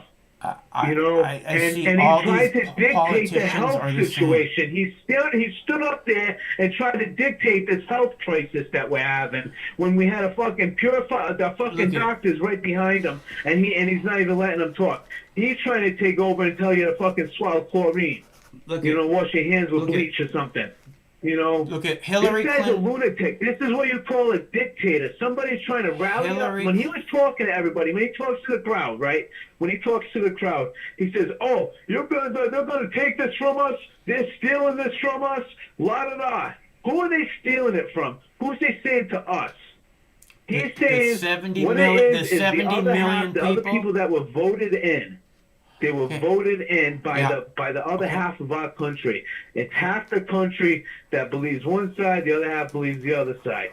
All right? Which is idiotic. When he's talking to the crowd, he acts like he's talking to everybody. He's not talking to everybody. He's not talking to all of America. And he's not talking for all of America. Look at, you know? He's talking to the people that are listening. Okay? Hillary Clinton and Joe Biden. Hillary Clinton and Joe Biden helped George W. Bush march into Iraq, spending trillions of dollars and killing our soldiers and murdering 1 million innocent Iraqis based on lies. Hillary Clinton, Joe Biden belong in prison in order to make the world a safer place for little children. They're private investors, every single one of them. That's all they're in for, business of their own. The same thing with Donald Trump. The reason why Donald Trump all the same. He had a grudge against America. He has a grudge against the IRS. They're all the same, but you keep insisting somehow that Donald Trump is the bad guy. They're all the fucking same. Okay, should we have the revolution, or should we hide behind platforms and say, untyped, we're going to have a revolution? Well, no, let's not have the revolution. Let's just let the fucking dickholes in Washington, D.C. do anything they want with our permission and our tax dollars. Okay? Let's not ever get a fucking infrastructure project which should have been started 40 fucking years ago. And let's just let these fuckers just kowtow down to fucking rich people for the rest of our lives so that we never get fucking represented properly. Yeah, let's do that instead of having a revolution. That's exactly what's happening. That's Nobody exactly has no what's jobs, happening. Really. We can't build any capital for ourselves, the little guys. You know, we get fed just enough just to get by. I mean, this is what's going on, of course. That's what's going to happen. How is that going to change? How do we change it, though? How do we change such a thing? I keep saying this. We have to recognize the common enemy, okay? It's not China. It's not Iran. It's not Russia. It's the U.S. government. They're the ones, and their police state. They're the only threat to your personal freedom. They're the ones chipping away every day at your rights, at your constitutional rights that they vow to protect. Okay, so all we have to do is recognize the common enemy. We don't even have to get beyond all of our fucking bullshit differences, which are complete and utter bullshit. We just have to recognize the common enemy. Stop acting like somehow that Biden is better than Trump. Okay, they have to all go to prison. so that we can make examples of them, so that the people who come after them know they can't get away with the same shit, or they're going to prison too. Okay? So all we have to do is recognize a common enemy and then come up with the plan. Okay? We have to fucking overthrow this fucking bullshit thing. So instead of some violent thing, let's just all sit down. Okay, so if we all sit down for the next 2 fucking weeks and we don't buy a single thing off of Amazon, you know, there's going to be a whole giant movement behind what is it we can do for the people. Yeah, if we could boycott. So you're talking about like a total boycott to stick it to them. A general strike. It's called a general strike. I hear you. And but the thing is, how do you get fucking 250 million people, 300, 400 million people to hear you? By stop fucking whining about Donald Trump like he's the problem. By making it so that Donald Trump can never run for office again, you fix what? We still have these fucked up professional politicians selling us down a goddamn river every goddamn day. And you want to act like somehow making it so Donald Trump can never run for office needs to be what they need to focus all this attention on instead of taking care of the people's business. Okay, recognize. That's what's happening. They're purposely ignoring it. We can't come together as long as you buy into their bullshit. The smoke screen. You're exactly. Yes. Exactly. It's a smoke screen. So we can't fucking have what's right for us. What they do is squander it for themselves and their people. Right. That's exactly right. That's why we have to come together. If we come together and recognize and just come together, we have all the power. We can make anything happen on this planet that we want. We're the richest country in the fucking world. We start wars anywhere we fucking want on a blink of an eye. Okay? We can make happen anything. Right. And do you think our government's going to do well if they have a bunch of stagnant people?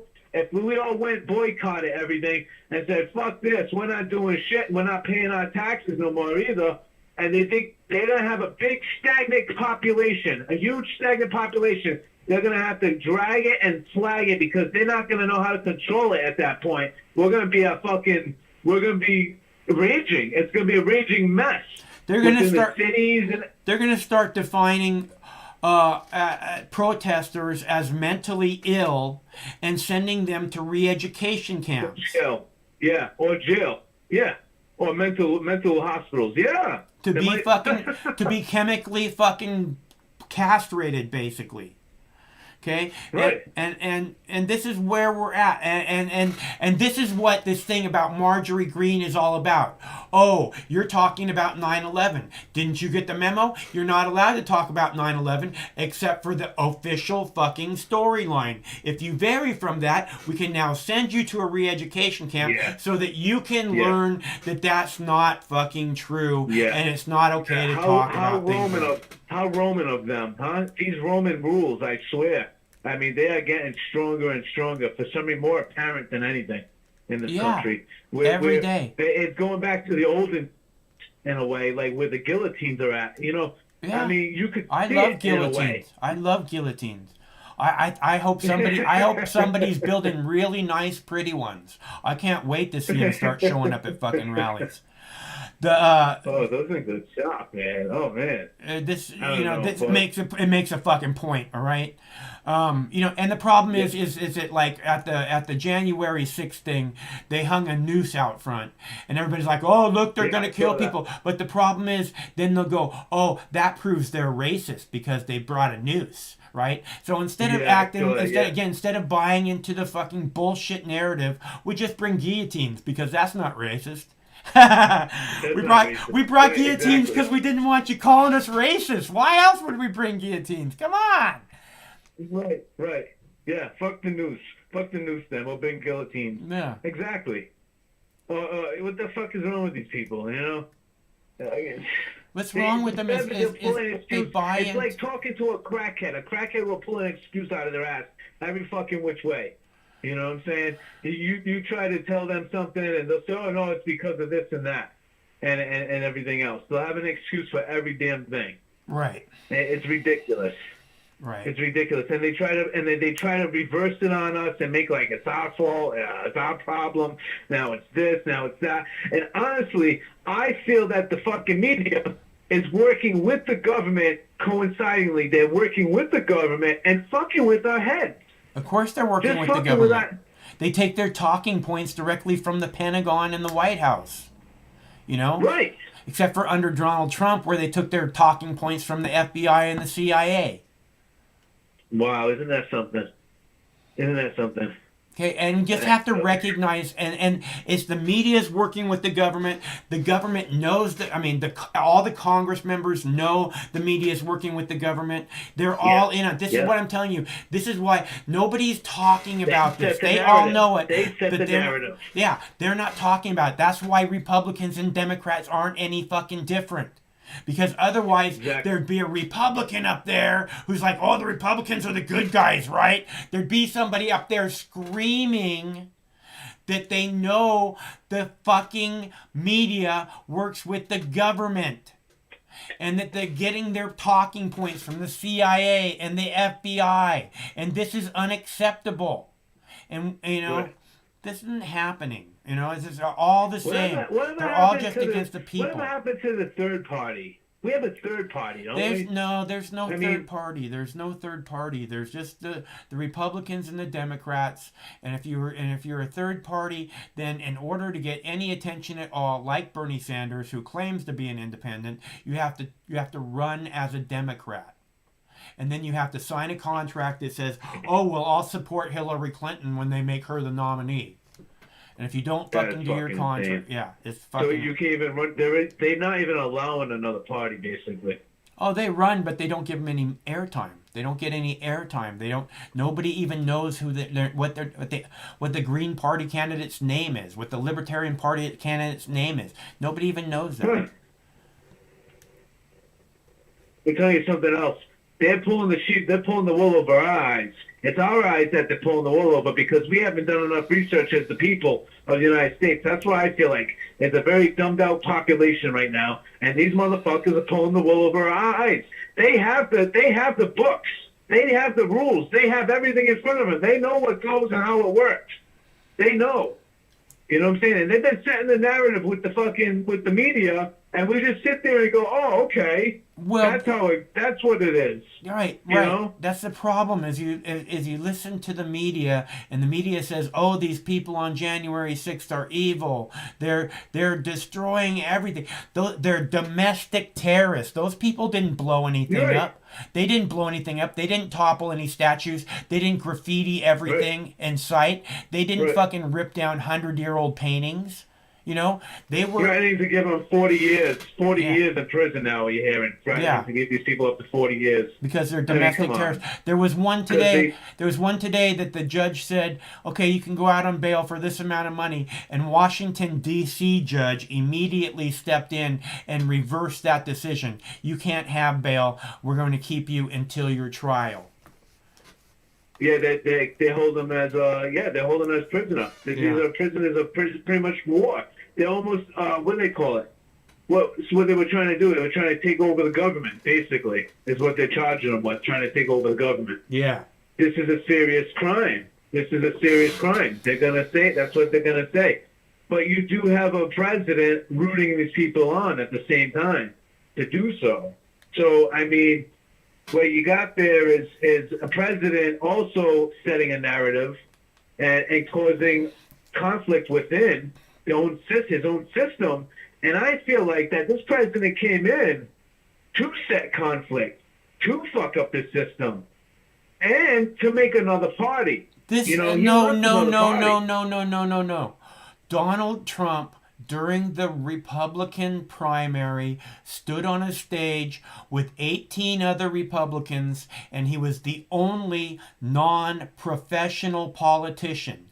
So all the professional politicians looked exactly the same, and then there was the clown Donald Trump. And everybody went, I like clowns better than I like professional politicians. So they picked Donald Trump. And then the Democratic Party refused to acknowledge the giant grassroots movement that Bernie Sanders had going on and forced Hillary Clinton down the American voters' throat, cheating every step of the way. Okay, and again, you know, so then you got Hillary Clinton standing next to Donald Trump. You got Hillary Clinton standing next to Donald Trump, and they went, you know what? Hillary Clinton's one of the most despised figures in American political history. And the Democrats are too fucking stupid to realize it. They put one of the most despised figures in American political history standing next to Donald Trump and said, it's Hillary's turn. Fuck that shit. And the American people went, fuck that shit. Right. That's how Donald Trump became president. Not as some plan to fucking destroy the government. They figure they take so many polls, that these motherfuckers take so many polls that they know our heartbeats. They can feel when we feel excited. They know when we're happy, when we're joyful, when we're sad, when we're mad. They know everything about us with these polls. I don't know what these fucking polls are, but they take them. All right? And then they use them. They use them on the media. That's something I'm curious about. I'm very curious about these polls. The polls work like this. They call up you, and they say, hey, we're doing a poll. And they say, did you vote for Donald Trump in the last election? And you go, fuck yeah. And they go, okay, you're not qualified for the poll. Goodbye. Right. That's how they do the polls, so you know. And it's both sides work exactly the same way. You know, oh, are you a CNN news watcher? Okay, I'm sorry, you're not qualified. Goodbye. So it's basically a biased. It's a biased poll. Of course. No matter what. Of course. They have qualifications for every single one of those. And then it's being narrated to us. Then we're told right. They told us over and over all fucking 2006. These are just lies. 2006. These are manipulation. It's manipulation of the public. They're manipulating us with these fucking polls.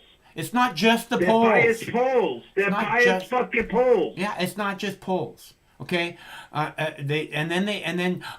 through the 2016 election, they had all these polls that said there's no way Donald Trump can win.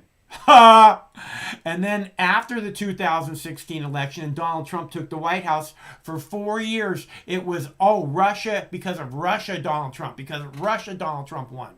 And that turned out to be fucking bullshit. Well, that all depends on who's taking the polls. That all depends on which side is taking the polls. I'm not talking about polls. I'm talking about the media was going, Donald Trump, the politicians, Donald Trump needs to be impeached because he's in collusion with the Russians. That's the only way he got elected. It's all fucking bullshit. And they spent years and years saying the reason Donald Trump got elected was because and CNN never said, we were wrong about that. None of the politicians have said, we wasted years and years of the people's time fucking doing this shit. And money. And money. Yeah. Okay, so, it's not Donald Trump. It's all these motherfuckers, and they gotta go, and they gotta be made examples of. And the best way to do that is to send them to prison for the rest of their lives. Fucking seize their bank accounts. Well, when you have police officers and sheriffs and what do you call the United States Guard, they're standing there protecting them. So it's kind of hard to even these people wanted to rush the building and say, okay, let's do the medieval way and say, we're going to get you out of it this way. We're going to drag you out by your shirt and your shirt. You know what I'm saying? That's what they wanted to do. I don't think they were going to kill anybody, but I think they wanted to drag them out and say, no, you're not going to have this.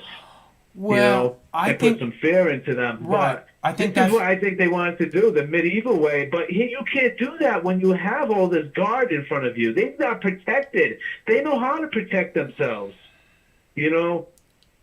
From being thrown over to be thrown. They're not going to be thrown over. No one's going to go in there and turn the fucking government over like that. Well, there's no fucking way. Look at okay. Do you see the title of the video? It says, the funny thing about Washington D.C. being in martial lockdown. martial law lockdown? Okay, the whole point of that title is that in December 21st, 2020, we made a live show saying, will Donald Trump invoke martial law to stay in the White House? And it's not apparently Donald Trump who has to invoke martial law in order to stay in the White House. It's Joe Biden and the members of Congress, because that's where we're at. They're keeping the. Are they keeping? Is their guards still out there right now in the Yes, Washington D.C. ground? they have the entire Capitol surrounded with razor wire, and there's at least 7,000 National Guard unit troops there until the end of March. Well, he's already went through. Well, that shouldn't be, because he already went through the inauguration.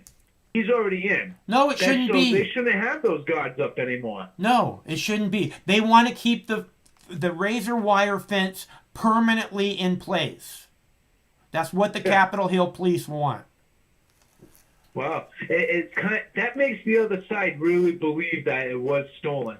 You know what I'm saying? It's not just that. It's not just that. infuriated. I've been telling people everything's in place for a fucking new giant terrorist attack.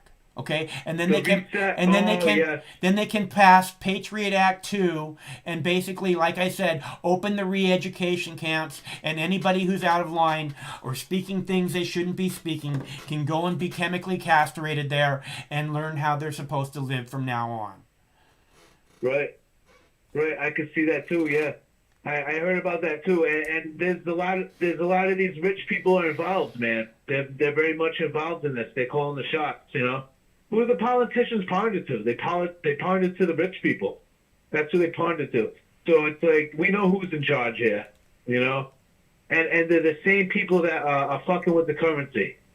You know. Yeah, and our economy is crashing, man. Yeah, there's poor people. The politicians work for the rich. There's no doubt about it. I mean, I've said that again and again. Yeah, absolutely. If the rich people wanted there to be, if the really super rich people who control the politicians wanted there to be a 21st century infrastructure making millions of high-paying jobs for millions of people, and then millions of other jobs, from those people being able to spend money, there would be a 21st century infrastructure project if that's what the rich wanted. The rich don't want that, so the American people get screwed. So why don't they want that? Is it just too much for them to push into the pot?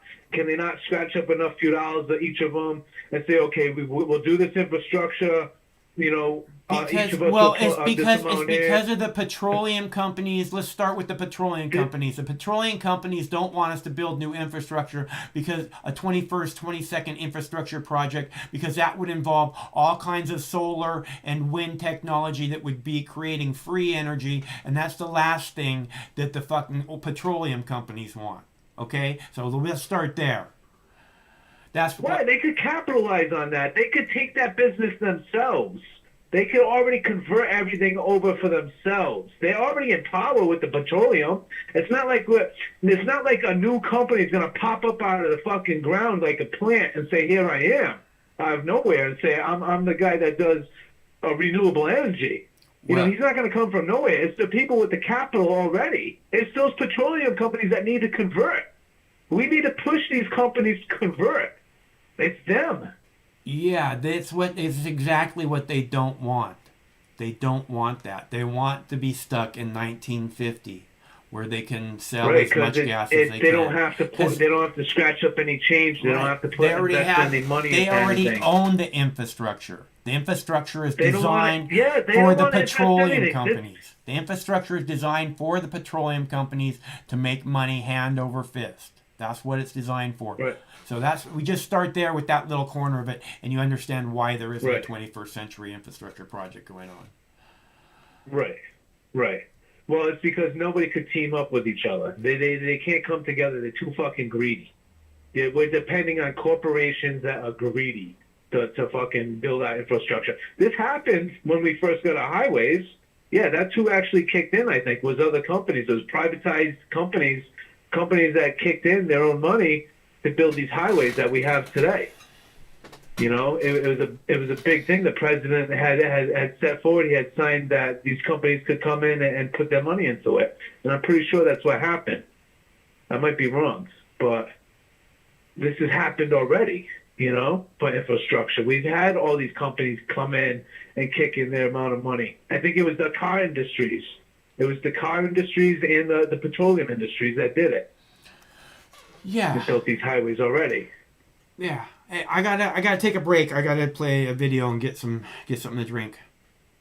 Hey, Mike, it was good talking to you, man. Right on. We'll call. I don't know if I was. I don't know if I was wrong about that. I hope I wasn't, but I have a feeling I was kind of correct. But yeah, no, I look forward to talking to you again soon. Again, just don't buy into the bullshit. I mean, it's not, making it so Donald Trump can't run for president isn't going to fix anything, except for that a whole bunch of people won't be able to vote for the person they want, and that's not right in America. Right. Yeah. Well, you know what? It was good talking. I'm gonna let you get through what you're doing, and that don't worry about that Spinal Tap shit, man. You're gonna get through that easy. You're gonna get right through it, and I hope you come right online. You come back online right after that.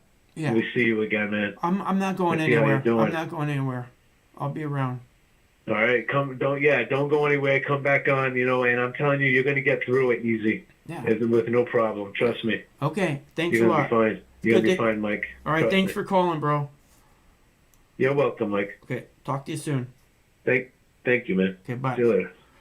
Okay, I want to play a video about the riots and the impeachment, and there was something in this video that I wanted you guys to see in particular. I wanted to mention, but I can't think of what it is at the moment, so I'm gonna go ahead and play it for you, and maybe it'll come to me. I'm gonna get something to drink. I'll be right back. Abby, thank you. Happening this week, former President Donald Trump's second impeachment trial set to kick off in the Senate on Tuesday.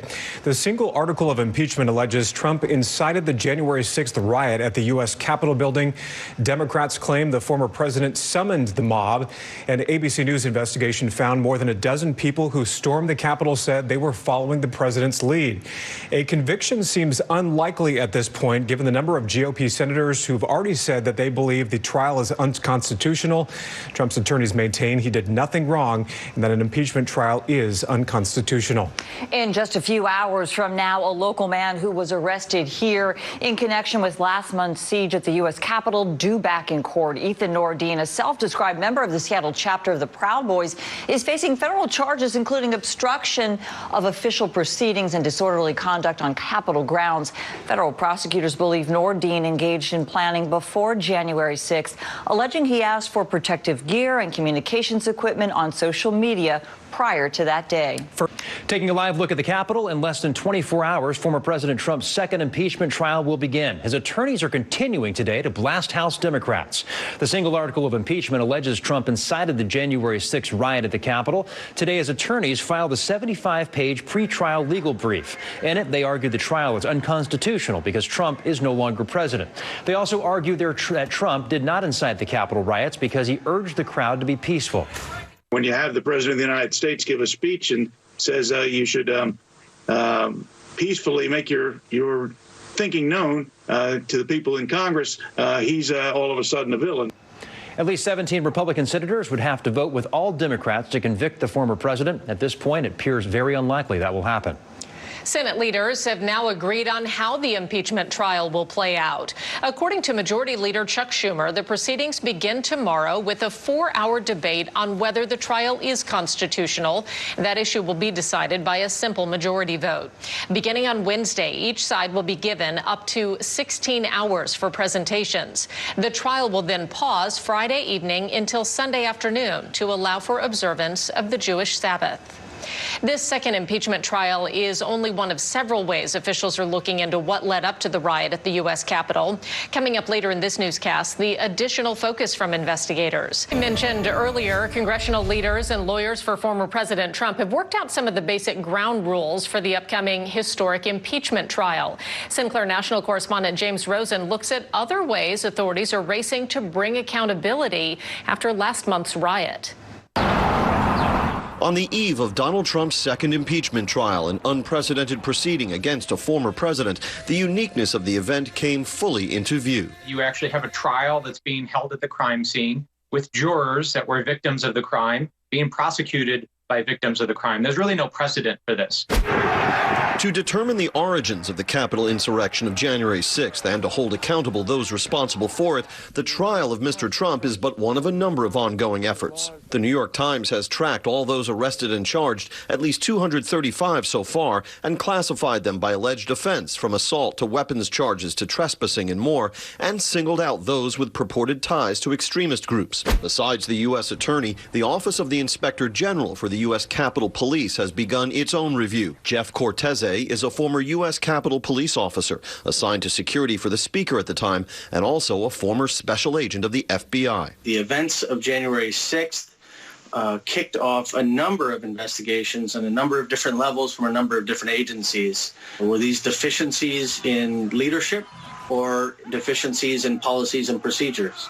And the answers to some of those questions will determine what changes will be forthcoming in the future. Senator, have you congratulated Vice President Biden yet? No. Why not?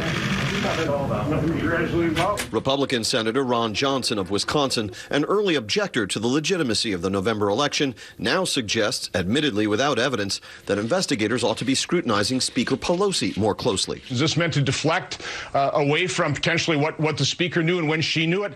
I don't know, but I'm suspicious. Sources said rank-and-file Capitol Police officers are deeply frustrated, the result of feeling outmanned on the day of the riot, with lots of questions about why their leaders weren't better prepared for a day when trouble, in one form or another, was widely expected. Outside the nation's capital, James Rosen. Developing now, Fox News could be hit with another defamation lawsuit from Dominion Voting. Dominion says it told Fox News to keep all of its footage from November and December. Now, this comes after Dominion accuses the hosts on Fox News of repeatedly saying the company's technology played a role in claims of election fraud. Dominion insists this isn't about stomping on free speech. The protections are important, but it does not protect repeatedly, knowingly, willingly lying to the American people, particularly about something as important as our election system. This is an attack on thousands of local elected officials and poll watchers who conduct our elections. Dominion is also suing former Trump lawyer Rudy Giuliani and attorney Sidney Powell for more than $1 billion for defamation. Fox News is also being sued by voting technology company Smartmatic. Their lawsuit accuses Fox News hosts of peddling misinformation they claim damaged the brand. That one doesn't work. That one. Boo Bear's under the water right now. You gonna go up on the couch, Boo Boo? Gonna go up on the couch? He's under the water right now. Okay, so if anybody wants to call, the number's right there on the screen, 805-669-6397. To whoever donated the Bitcoins, thank you. It's very nice of you. Maybe that'll triple in price. That would be sick. But thank you for your help. If anybody else wants to donate, there's clickable links in the chat or the text body of this video. Hello, caller. Hey, Mike. What's happening? Nothing much. Speaking James. Uh-huh. How's it going? I'm gonna make it. Oh, yeah. I mean, like, what's the basic topic of discussion for tonight? Did you just get here or something? No, I mean, like, I've been here, but I mean, like, I'm curious what's on your mind. I was talking about how, the funny thing about Washington, D.C. being in a martial law lockdown. That's what's on my mind. The funny thing about it is that we made a live show on December 21st, and the title of that show was, Will Donald Trump Invoke Martial Law in Order to Stay in the White House? And it's kind of hilarious. It's kind of ironic. It's kind of ironic that apparently it's not Donald Trump that had to invoke martial law in order to stay in the White House. It's the other side. Yeah, I don't know why I should be laughing because I should be crying. Don't cry. I'm doing enough of that tonight for everybody. Well, that is true. I am so very sad about how the way this has turned out. that I'm learning skills and going to school. I'm going to be going to school. Right on. AKA, my friend wants me to get a paper, but you know what? I can learn this shit like within 2 weeks. Easily, no problem. So my friend doesn't even really understand that my school would be way too slow for me. Okay. Well, you gotta do what you gotta do. No. I mean, like, okay, listen. It sucks that I want to go ahead and create some things in my actual field. You know, the same way that he let his son do the same thing here. It would be easy. No problem. Right on. Well, it sounds like you got a good plan then. Well, I mean, like, the problem is that I need to go ahead and just wait through courses. And courses, I don't know how long the high school, no, wait, not high school, fucking college courses. How long is a college course? It depends. Sometimes they're 3 months. Sometimes they're 4 or 5 months. Depends on what kind of school you're going to. Well, it's going to be a very, very big technical school. Oh, well, technical schools are different. Yeah. I mean, like, it might be years.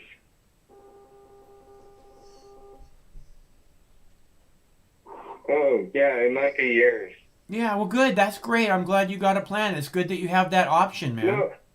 I mean, it's going to be something that I don't want to do.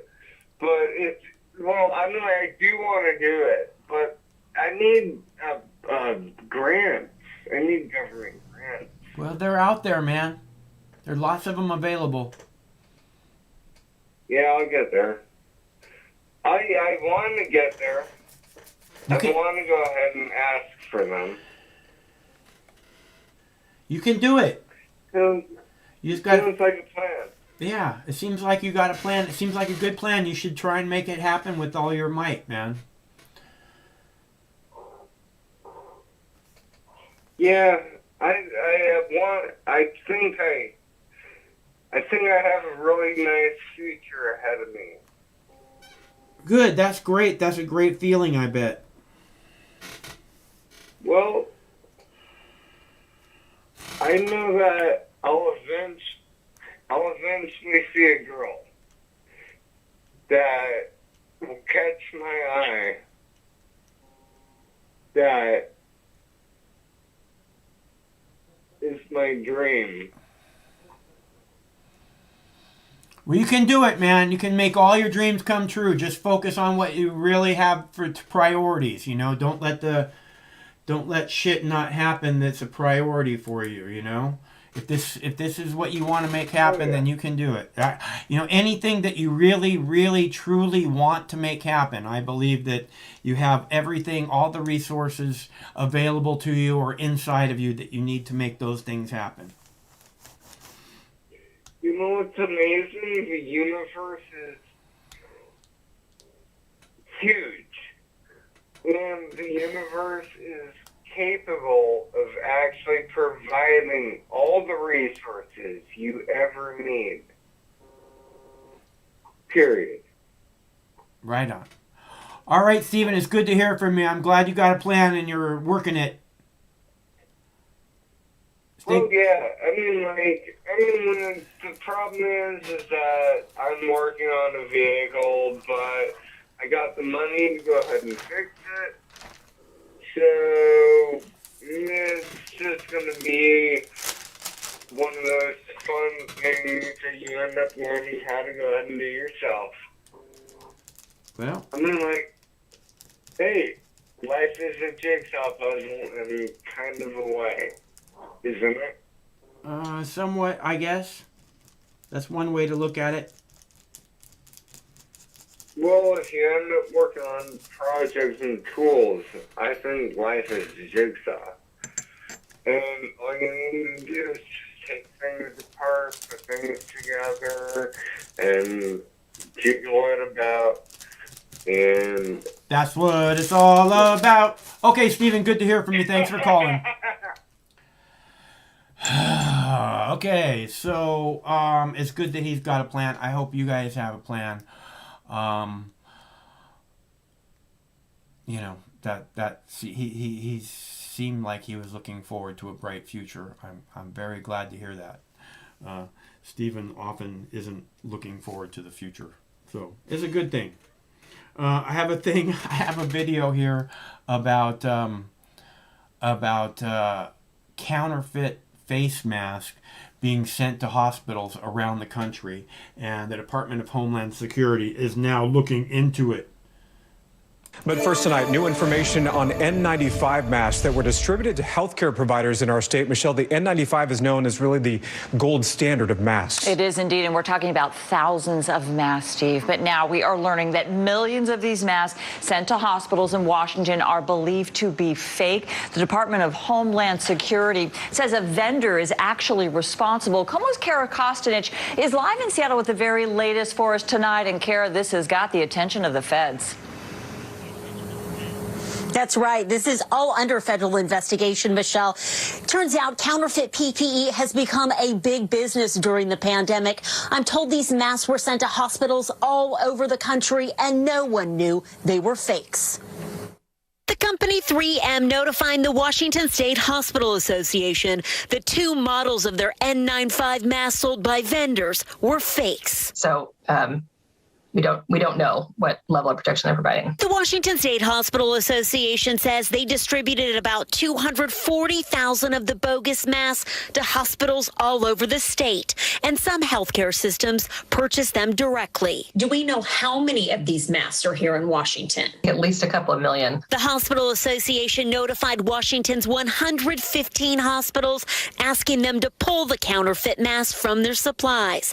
Then some facilities sent the masks to 3M for testing. 3M has said some of them are fraudulent. We don't know if they're all fraudulent. And so we're hoping tomorrow to get more information from 3M about the remaining masks that they're examining. Tonight we know Multicare, UW Medicine, and Swedish all found the fakes among their PPE supply.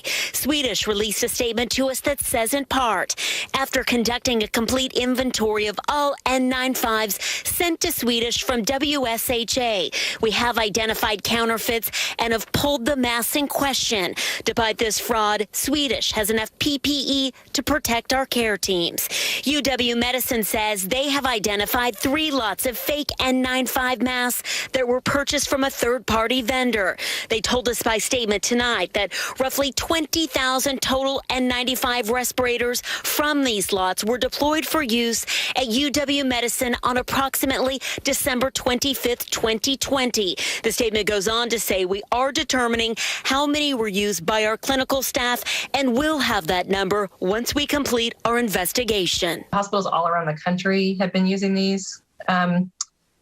So we understand since December, and none of the hospitals that have been using them have reported an increase in COVID cases among their staff. And we expect to learn about more hospitals here in our state that were impacted by these fake masks sometime tomorrow morning. Live in Seattle tonight, I'm Kara Kostanich, KOMO News. More to come on that. Kara, thank you. I thought that was kind of a funny story, honestly.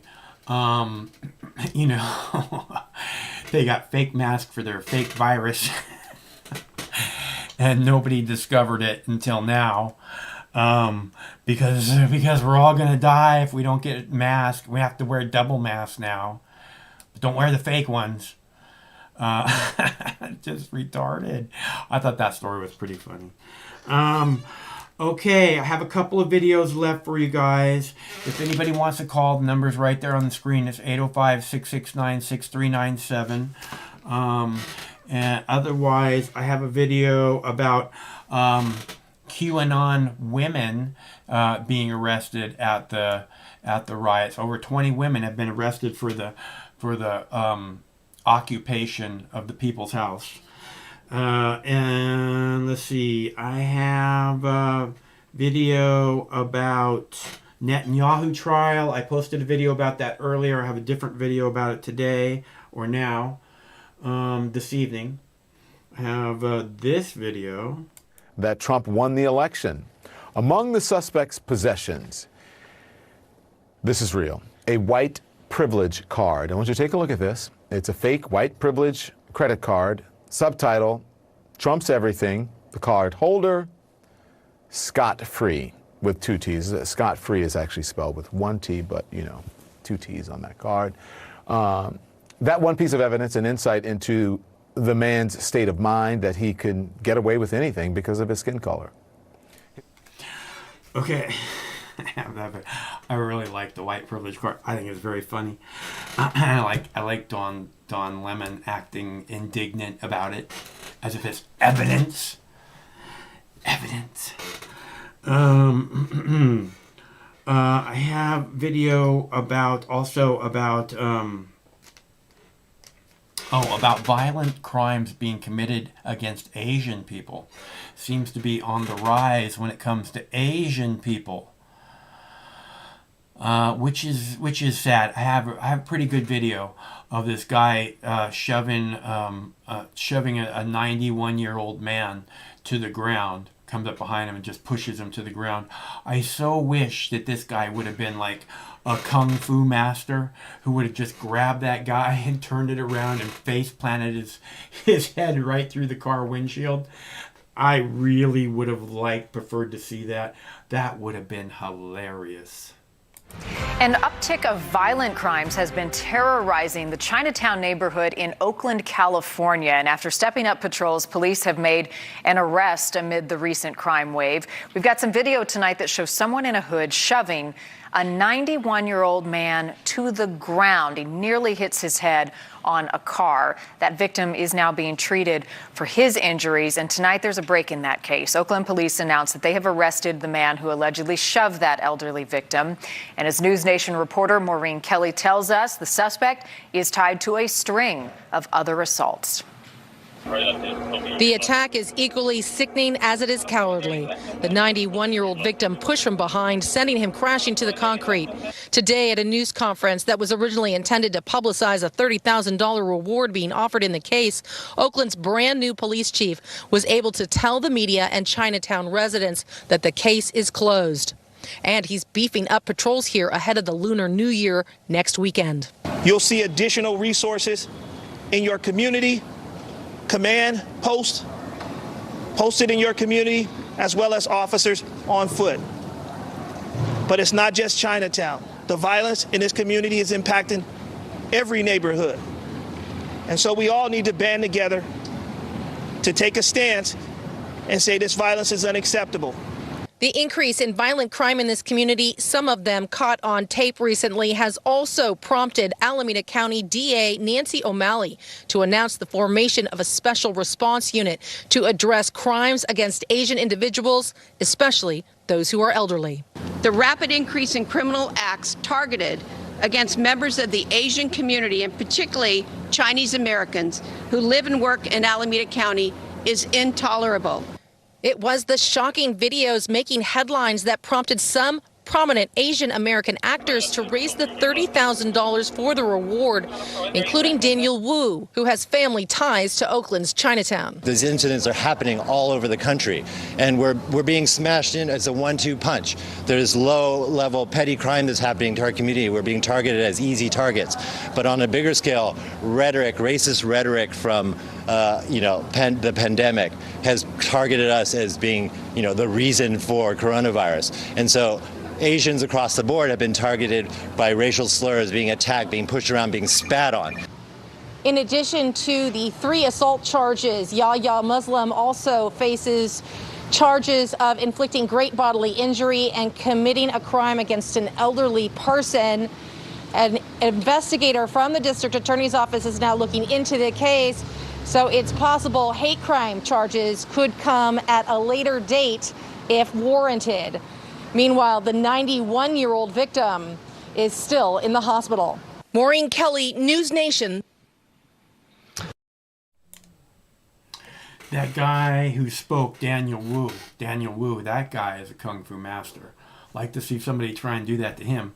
Although he's also an actor and a very rich guy, so he's probably smart enough not to, get involved in stupid shit, unnecessarily. You let them take their car or whatever, unless of course you're going to take them out. But I really wish that old guy could have just fucking laid that guy down, just face planted him into the cement through the car windshield, whatever it was, because then that guy would never do that again. Maybe stomp on his ankle, break his arm, pull his fucking arm out of his socket, something like that, so he could never do that to people again. Or if he ever did, he'd think twice before he did it. Because he didn't look like he was thinking twice to me. He just looked like a piece of shit who doesn't give a damn about any old man from Vietnam. All right, let's see. QAnon, women being arrested. We're getting down to the last videos, guys. If you want to call, this is your chance. It's 805-669-6397. 805 Mox News.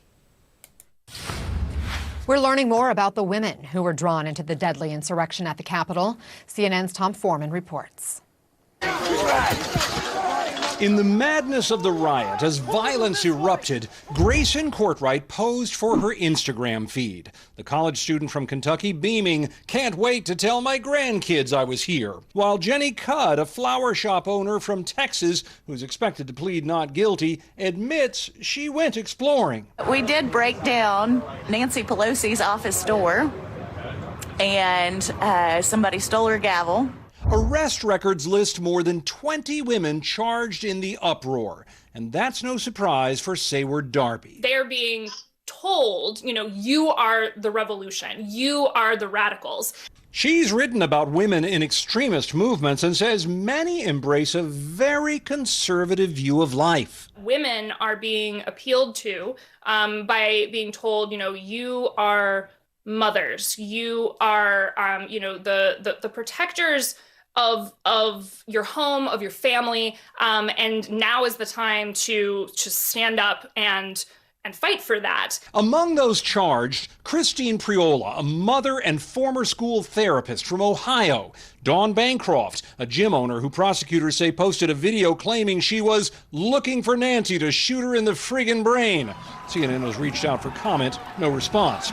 Authorities say there was a salon owner, a corrections officer, the woman shot and killed, an Air Force veteran, and Jenna Ryan, a realtor and radio host from Texas. I went to serve my country because our president, President Donald Trump, asked us to go to the march. A Christian fundraising site is being used to help with what her lawyer says will be a not guilty plea. Jenna is not a terrorist, but a freedom-loving patriot who needs your help. Her legal bills are expected to be $50,000. But how did they all allegedly wind up here?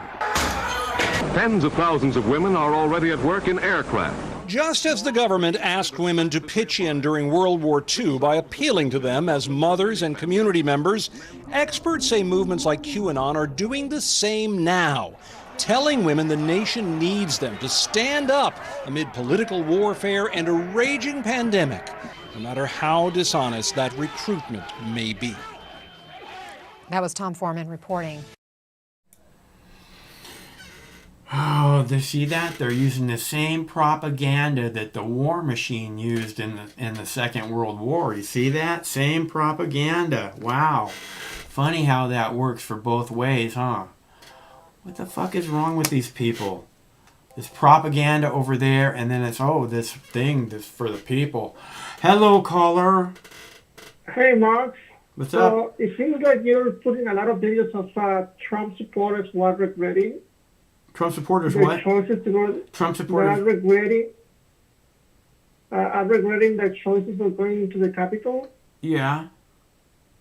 I don't know, man. I mean, it's too soon to talk about the threats and talk about whether or not this was a rebellion. Because, quite frankly, this is a very polarizing, a very polarizing event. I mean, for some people, or like half of the U.S. think that these are freedom fighters, that these are legitimate protests, which that's a legitimate point of view if you put yourself in their shoes, while the other ones are telling you they're a bunch of traitors. So I guess my opinion is it's too soon to tell that. No, it's not, Manny. It's too soon to judge. No, it's not. And we should give it. I guess we should just wait a few years, like I don't know, 5-10 years, and then look back and see what happened. Though. Look, Manny, we can look back at Occupy, and those people were evil fornicators that were later labeled potential domestic terrorists by Barack Obama's Department of Homeland Security. Okay. Occupy protesters, potential terrorists, and then they sent in the fucking police to bloody their brains. Okay, and the people were divided on the Occupy protest too, because the Occupy, a lot of them called them racist because they're protesting under Barack Obama. Okay, and then there was, the Black Lives Matter protest, and an awful lot of people think that they're evil too, right? Okay, the facts are, these are Americans that are fighting for freedom. All of them. You know who said that? All these presidents years ago who said that fascism will come in the form of liberalism, though. And it's true, though, because if you're looking at... Who said that? I think Ronald Reagan. Fuck Ronald Reagan. You can't, come on, dude. Ronald Reagan, he sold fucking weapons to Iran and then was like, oh, I don't know anything about that. And like, oh, Ronald Reagan's suffering from Alzheimer's. He can't be held accountable. Okay, I mean, I'm just saying, look, these people are all the same. And you want to quote this guy or that guy, when they're fucking lying. You want to quote somebody? Go fucking read Animal Farm and come back and quote George Orwell, okay? 1984, because Orwell knew what was going on. Ronald Reagan was a lying piece of shit that was in on it, that was selling the people down the river like all the other professional politicians. I saw a cartoon for Animal Farm, dude. It's really, really creepy. Yeah. But it's one of the cartoons that you find it creepy and scary when you're like a little kid, but you don't get it until you become an adult. It's like, I don't know, you know what I'm talking about, right? Like, there's a lot of kids cartoons that you watch, and you don't get it until you're an adult. Yeah, there's all kinds of stuff that you don't understand going on The Simpsons, on the Family Guy. If you're a kid, you don't get half of the stuff that they're talking about. Exactly. You just perfectly laid out very well. Like that happened to me with The Simpsons as well. Like I'm rewatching the new Simpsons episodes on Disney Plus, the old Simpsons episodes, and I'm finally getting some of the jokes that I used to get, and it's actually quite funny though.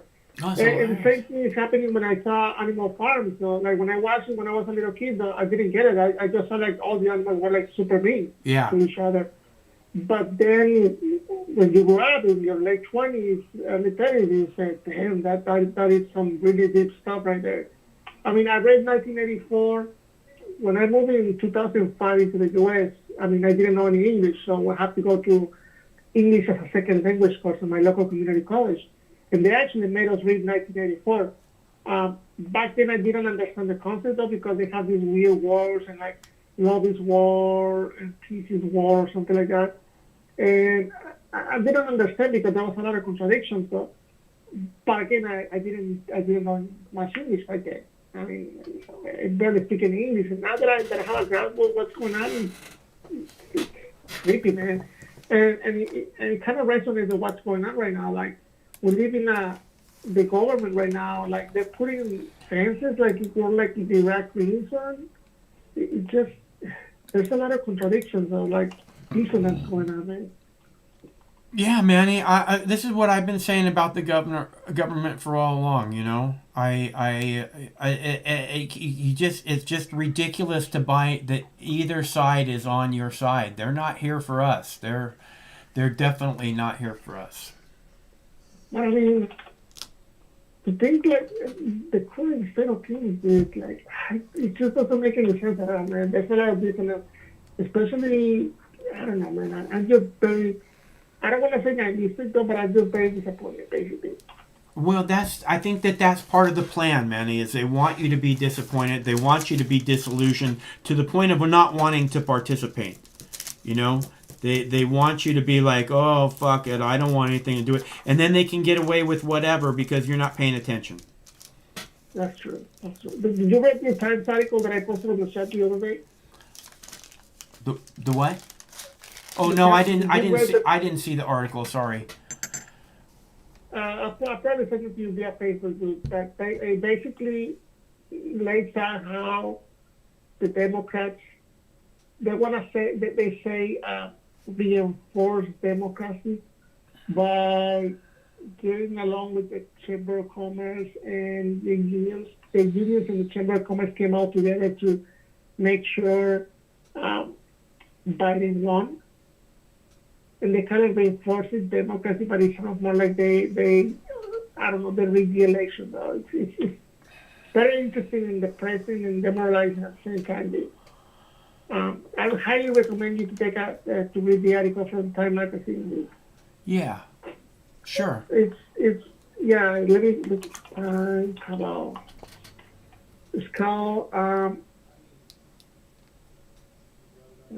The Secret History of the Shadow Campaign That Saved the 2020 Election. There you go. Time Magazine. And then they posted February 4th. And they lay down the strategy they used to defeat Donald Trump, which it sounds more like a confession that they cheated the election. But again, yeah, it's too late now to actually make those arguments, though, because, I mean, well, we'll see what's going to happen, man. It's hard to tell what's going to happen. The people in Washington D.C. is in a military lockdown. You know, it's one of the callers earlier was saying, you know, now all they have to do is pull off like a 9/11 event, and then all the people will come together and gather around each other and support whatever they want. So you know, it's hard to say what's going to happen next. I've been saying for a while that you know, that everything's in place just right for a big terrorist event right now. That way, you know, they got all the security they need to pass the Patriot Act 2 and all that shit. So they just need a reason to do it. And who knows what it is they have in the works. But I think if they try and do that again, it's just going to, you know, again, alert the people to who the common enemy is. And the more they try and take away our freedom, I think the more the people see, you know. Speaking of domestic terrorism, don't you think it's too convenient that suddenly the media start talking about that like they were like, I don't know what? Hello? Yeah. Speaking of domestic terrorism, don't you think it's suddenly very convenient that the media suddenly starts speaking about it? I don't know what? Do I think the media what? Don't you think it's very convenient that the media starts speaking about domestic terrorism right now? Of course. I mean, they've been talking about domestic terrorism a lot more since Donald Trump became the president. But, yeah, of course, it's perfect for them to put that dialogue out there. That's why they kept talking about terrorists. It scares people, it divides people, and then on top of that, it sets up the perfect stage for them to pull something off and blame it on whoever it is they want. I don't know, man. I think like something like a 9/11 happens, bro. It's not going to bring two people together again. Because people they know that all the years that happened after 9/11. We'll see. I mean, if they start shutting down anybody who, you know, if they pass the Patriot Act 2, and then people who speak out against 9/11 are now required to go re-education camps, so that we can make sure that you understand that the official story is the truth about 9/11, and you know. They're doing that. They're shutting down people who believe in QAnon right now. Yeah. Right. And then found that, like, and Twitter is telling you, like, right. This is the wrong news. There was no fraud and things when you try to tweet about possible I don't know, possible wrongdoings in the election or even something remotely like that, and they're trying to shut you down. But actually, they're raising concerns and they're being censored by Twitter right now. Yeah, there should be concerns. Again, everything's in place, man. They got it just right now. It's all set to make something happen. We just have to, like you said, not buy into the bullshit. I just found it a little bit ironic that I don't know, a lefty government is the one doing all of this and not a right-wing government. It's not. See, that's the mistake of buying into this left-right thing. It's like I've said, they call Barack Obama the most liberal president ever, and it's just not true. They also called him the third and fourth term of George W. Bush, who was one of the biggest neocons ever, which means Barack Obama was one of the biggest neocons ever to take the White House. So this thing where you want to act like somehow there's lefties and this shit can't happen under them, it's not true. Joe Biden, Kamala Harris, they're anything but fucking true liberals. They're not liberals in any way. They're neoliberals. They're not even liberals. They're like neoliberals for some reason. Yeah. They love to be in bed with corporations and the military industrial complex. Of course. I don't know, man. I don't know. I'm just, I don't know if it's just cynicism on me or, I don't know, man. It's just crazy. We'll get through it, Manny. Just stay cool. Hey, I'm gonna play a video and take a bong hit. So it's good to hear from you. Thanks very much for calling, Manny. I'll talk to you soon. I'll talk to you soon, okay? Take it easy, Mark. Okay. You know what? Take a break. You don't have a show tomorrow. It's at the end of the world. Every once in a while, people need to take a break, man. You need to take a break. Yeah, I have other priorities right now. But thanks very much, Manny. It's good to hear from you. I'm glad you called, okay? Talk to you soon. All right, man. Take it easy. Okay, bye. All right, so I'm going to play a quick video for you guys here and heat up the bong, and then we'll do a binger. Sometimes life can be a little overwhelming. Sometimes the weight of the world can be too much to bear. Sometimes you need to stop worrying and take a deep breath. Sometimes you need cannabis. Introducing Brightside, high-quality cannabis delivered right to your door. Brightside offers an extensive menu of strains and products to meet your needs. Choose the experience you want, and we'll send you the dankest herb, the real sticky icky, some top-shelf marijuana. If you like what we send you, keep the whole jar. We'll even include some nugs for you to blaze.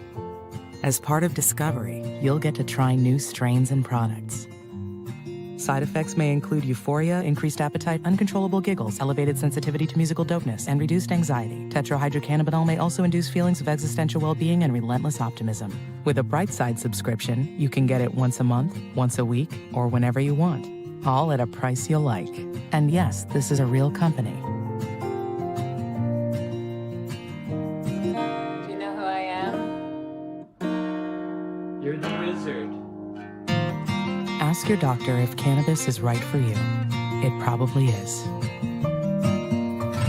Keep it Brightside. All right, I got the bong all heated up. You guys ready for a dab? I am. And I have one more video left for you. So if you want to call, now's the time to do it. And I'll play that for you in a sec. Let's see if we get any callers here in a moment. Go up on the couch, boo-boo.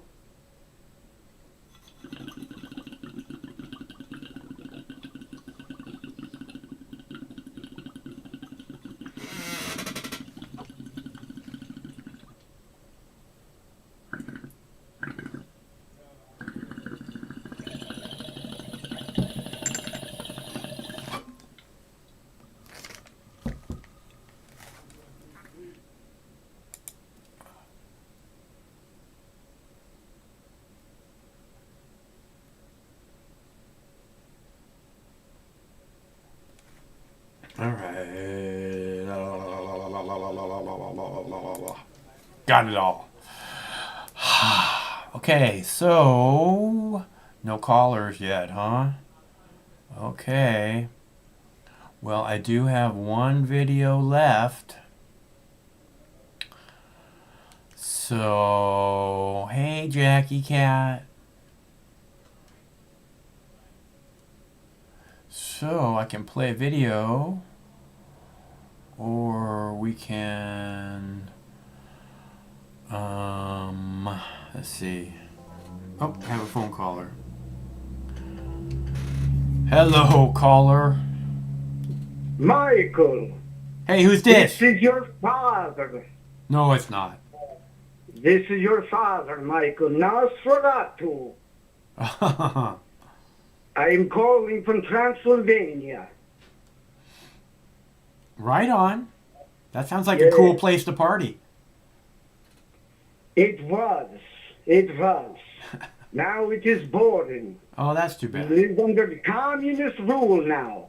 Oh, that sucks. Your mother told me you are crying on the YouTubes.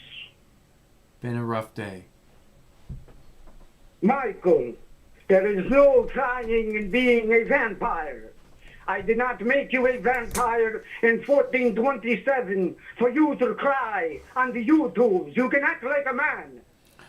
You must be thinking of someone else. I'm not a vampire. Michael, I turned you into vampire 500 years ago. That didn't happen, but it To would make be, you happy, it's a cool I idea. will turn your manservant Craig into vampire like you. Yeah, you got. So you can spend all of eternity together. Yeah, you'll have to ask Craig about that. That's up Craig to will enjoy it. Uh-huh. Everybody likes being vampire. I don't know. It seems like not being able to die is kind of a form of hell. Michael, do you want to live forever? No. Or do you want to eventually slip the mortal coil? No. I just want to be here for my dog, dude. That's all. Other than that, I don't give a shit. Well, me and your mother shall put several bags of blood into a package and send it out immediately. That's very nice of you. Thanks very much. I will tell your mother that you love her very, very much. And no more crying on the YouTubes. I miss my mom a lot. No more crying. Yeah, okay. You act like grown-up vampire. It's okay, boo-boo. It is okay. All right, Michael. I talk to you later. Okay. Thanks for calling.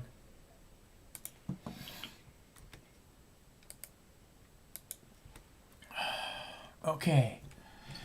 So there's my beautiful baby. Hi, Boo Boo Bear. You're my beautiful baby. He doesn't like it when I cry either. Okay, I have one video left.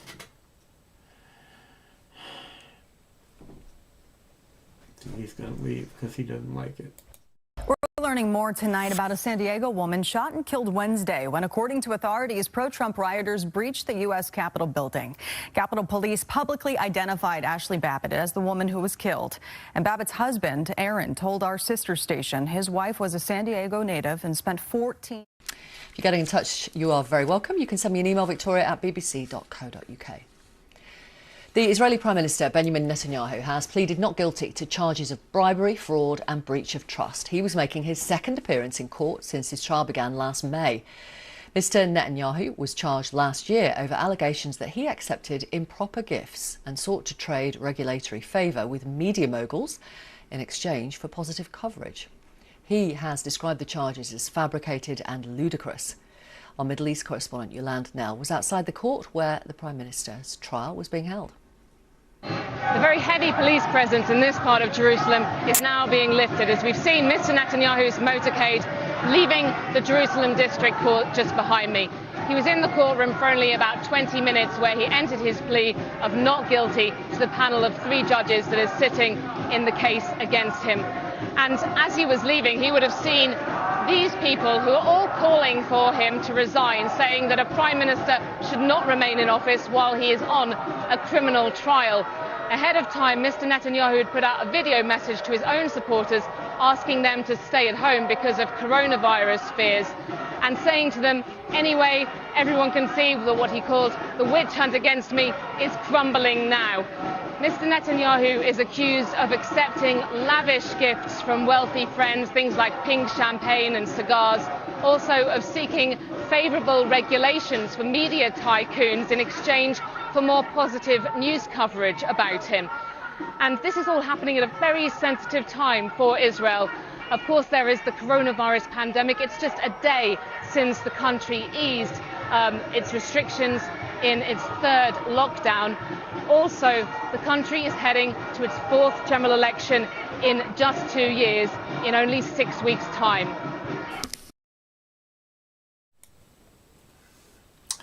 There's my beautiful baby. Isn't he a beautiful baby? He's such a beautiful baby. You are. Okay, so if you guys want to call, this is your last chance. I'm all out of videos. I have that one about the vet that was killed in Washington, D.C. They mentioned her earlier in one of the videos where they were showing, oh, it was the one with the lawyer of the guy, that he's saying that he wasn't involved in breaking anything and blah blah blah. He was there trying to assist the Capitol Police and helping people. That he's former military police. Again, this is most of who we're looking at. It seems like is a lot of these people are veterans, and that was the spot right there where they were trying to bust in that door. That the one female veteran was killed by supposed Capitol Hill police. I don't think that person that killed that veteran's been identified yet. I don't know for sure, but I don't think it has, which is seems wrong. But that's the world we live in. So let's see. No callers. I played a ton of videos, and I don't see a fucking tiger, so fucking tiger. So that's everything, guys. I got them all. See, even the fucking tiger. Even got the fucking tiger video. So, since we got no callers and we got all the videos done, that's what I came to do. Thanks very much for tuning in. We do this every Monday through Friday at 7 p.m. Pacific time, which means we're back tomorrow. Same Mox time, same Mox channel. I hope we see you there, because it's always better when you're there. So until then, stay cool, because one of these days, this war is going to end. No matter which mouth you feed on a two-headed snake, it still shits the same turd. But lucky for you, you have Mox News. More than 10 years. More than 60,000 videos. Mox News has been filtering the nonsense and illuminating the bullshit from your mainstream media. Turn off your TV and turn on to Mox News. For over a decade, documenting the socio-political events that have etched and carved the pathways that define today's modern mess, Mox News has been providing clarity while faithfully bringing you today's relevant stories 100% commercial-free and subscription-free. And just like Lady Liberty vows to remain free. But at this time, we're asking you for your help, your patronage, and your support to keep the lights on and the videos rolling. For less than 17 cents per day, you can become a basic subscriber, knowing that your donation is truly making a difference that will help continue bringing the news stories that make a difference in your life. Turn on, tune in, and drop a couple dimes today by clicking the link below or visiting moxnews.com and show your support at any level.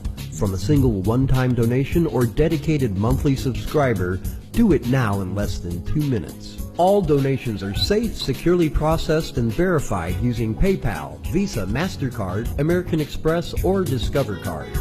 As always, we're sure you'll find something of interest each and every day. This holiday season, give the gift of Mox. MoxNews.com.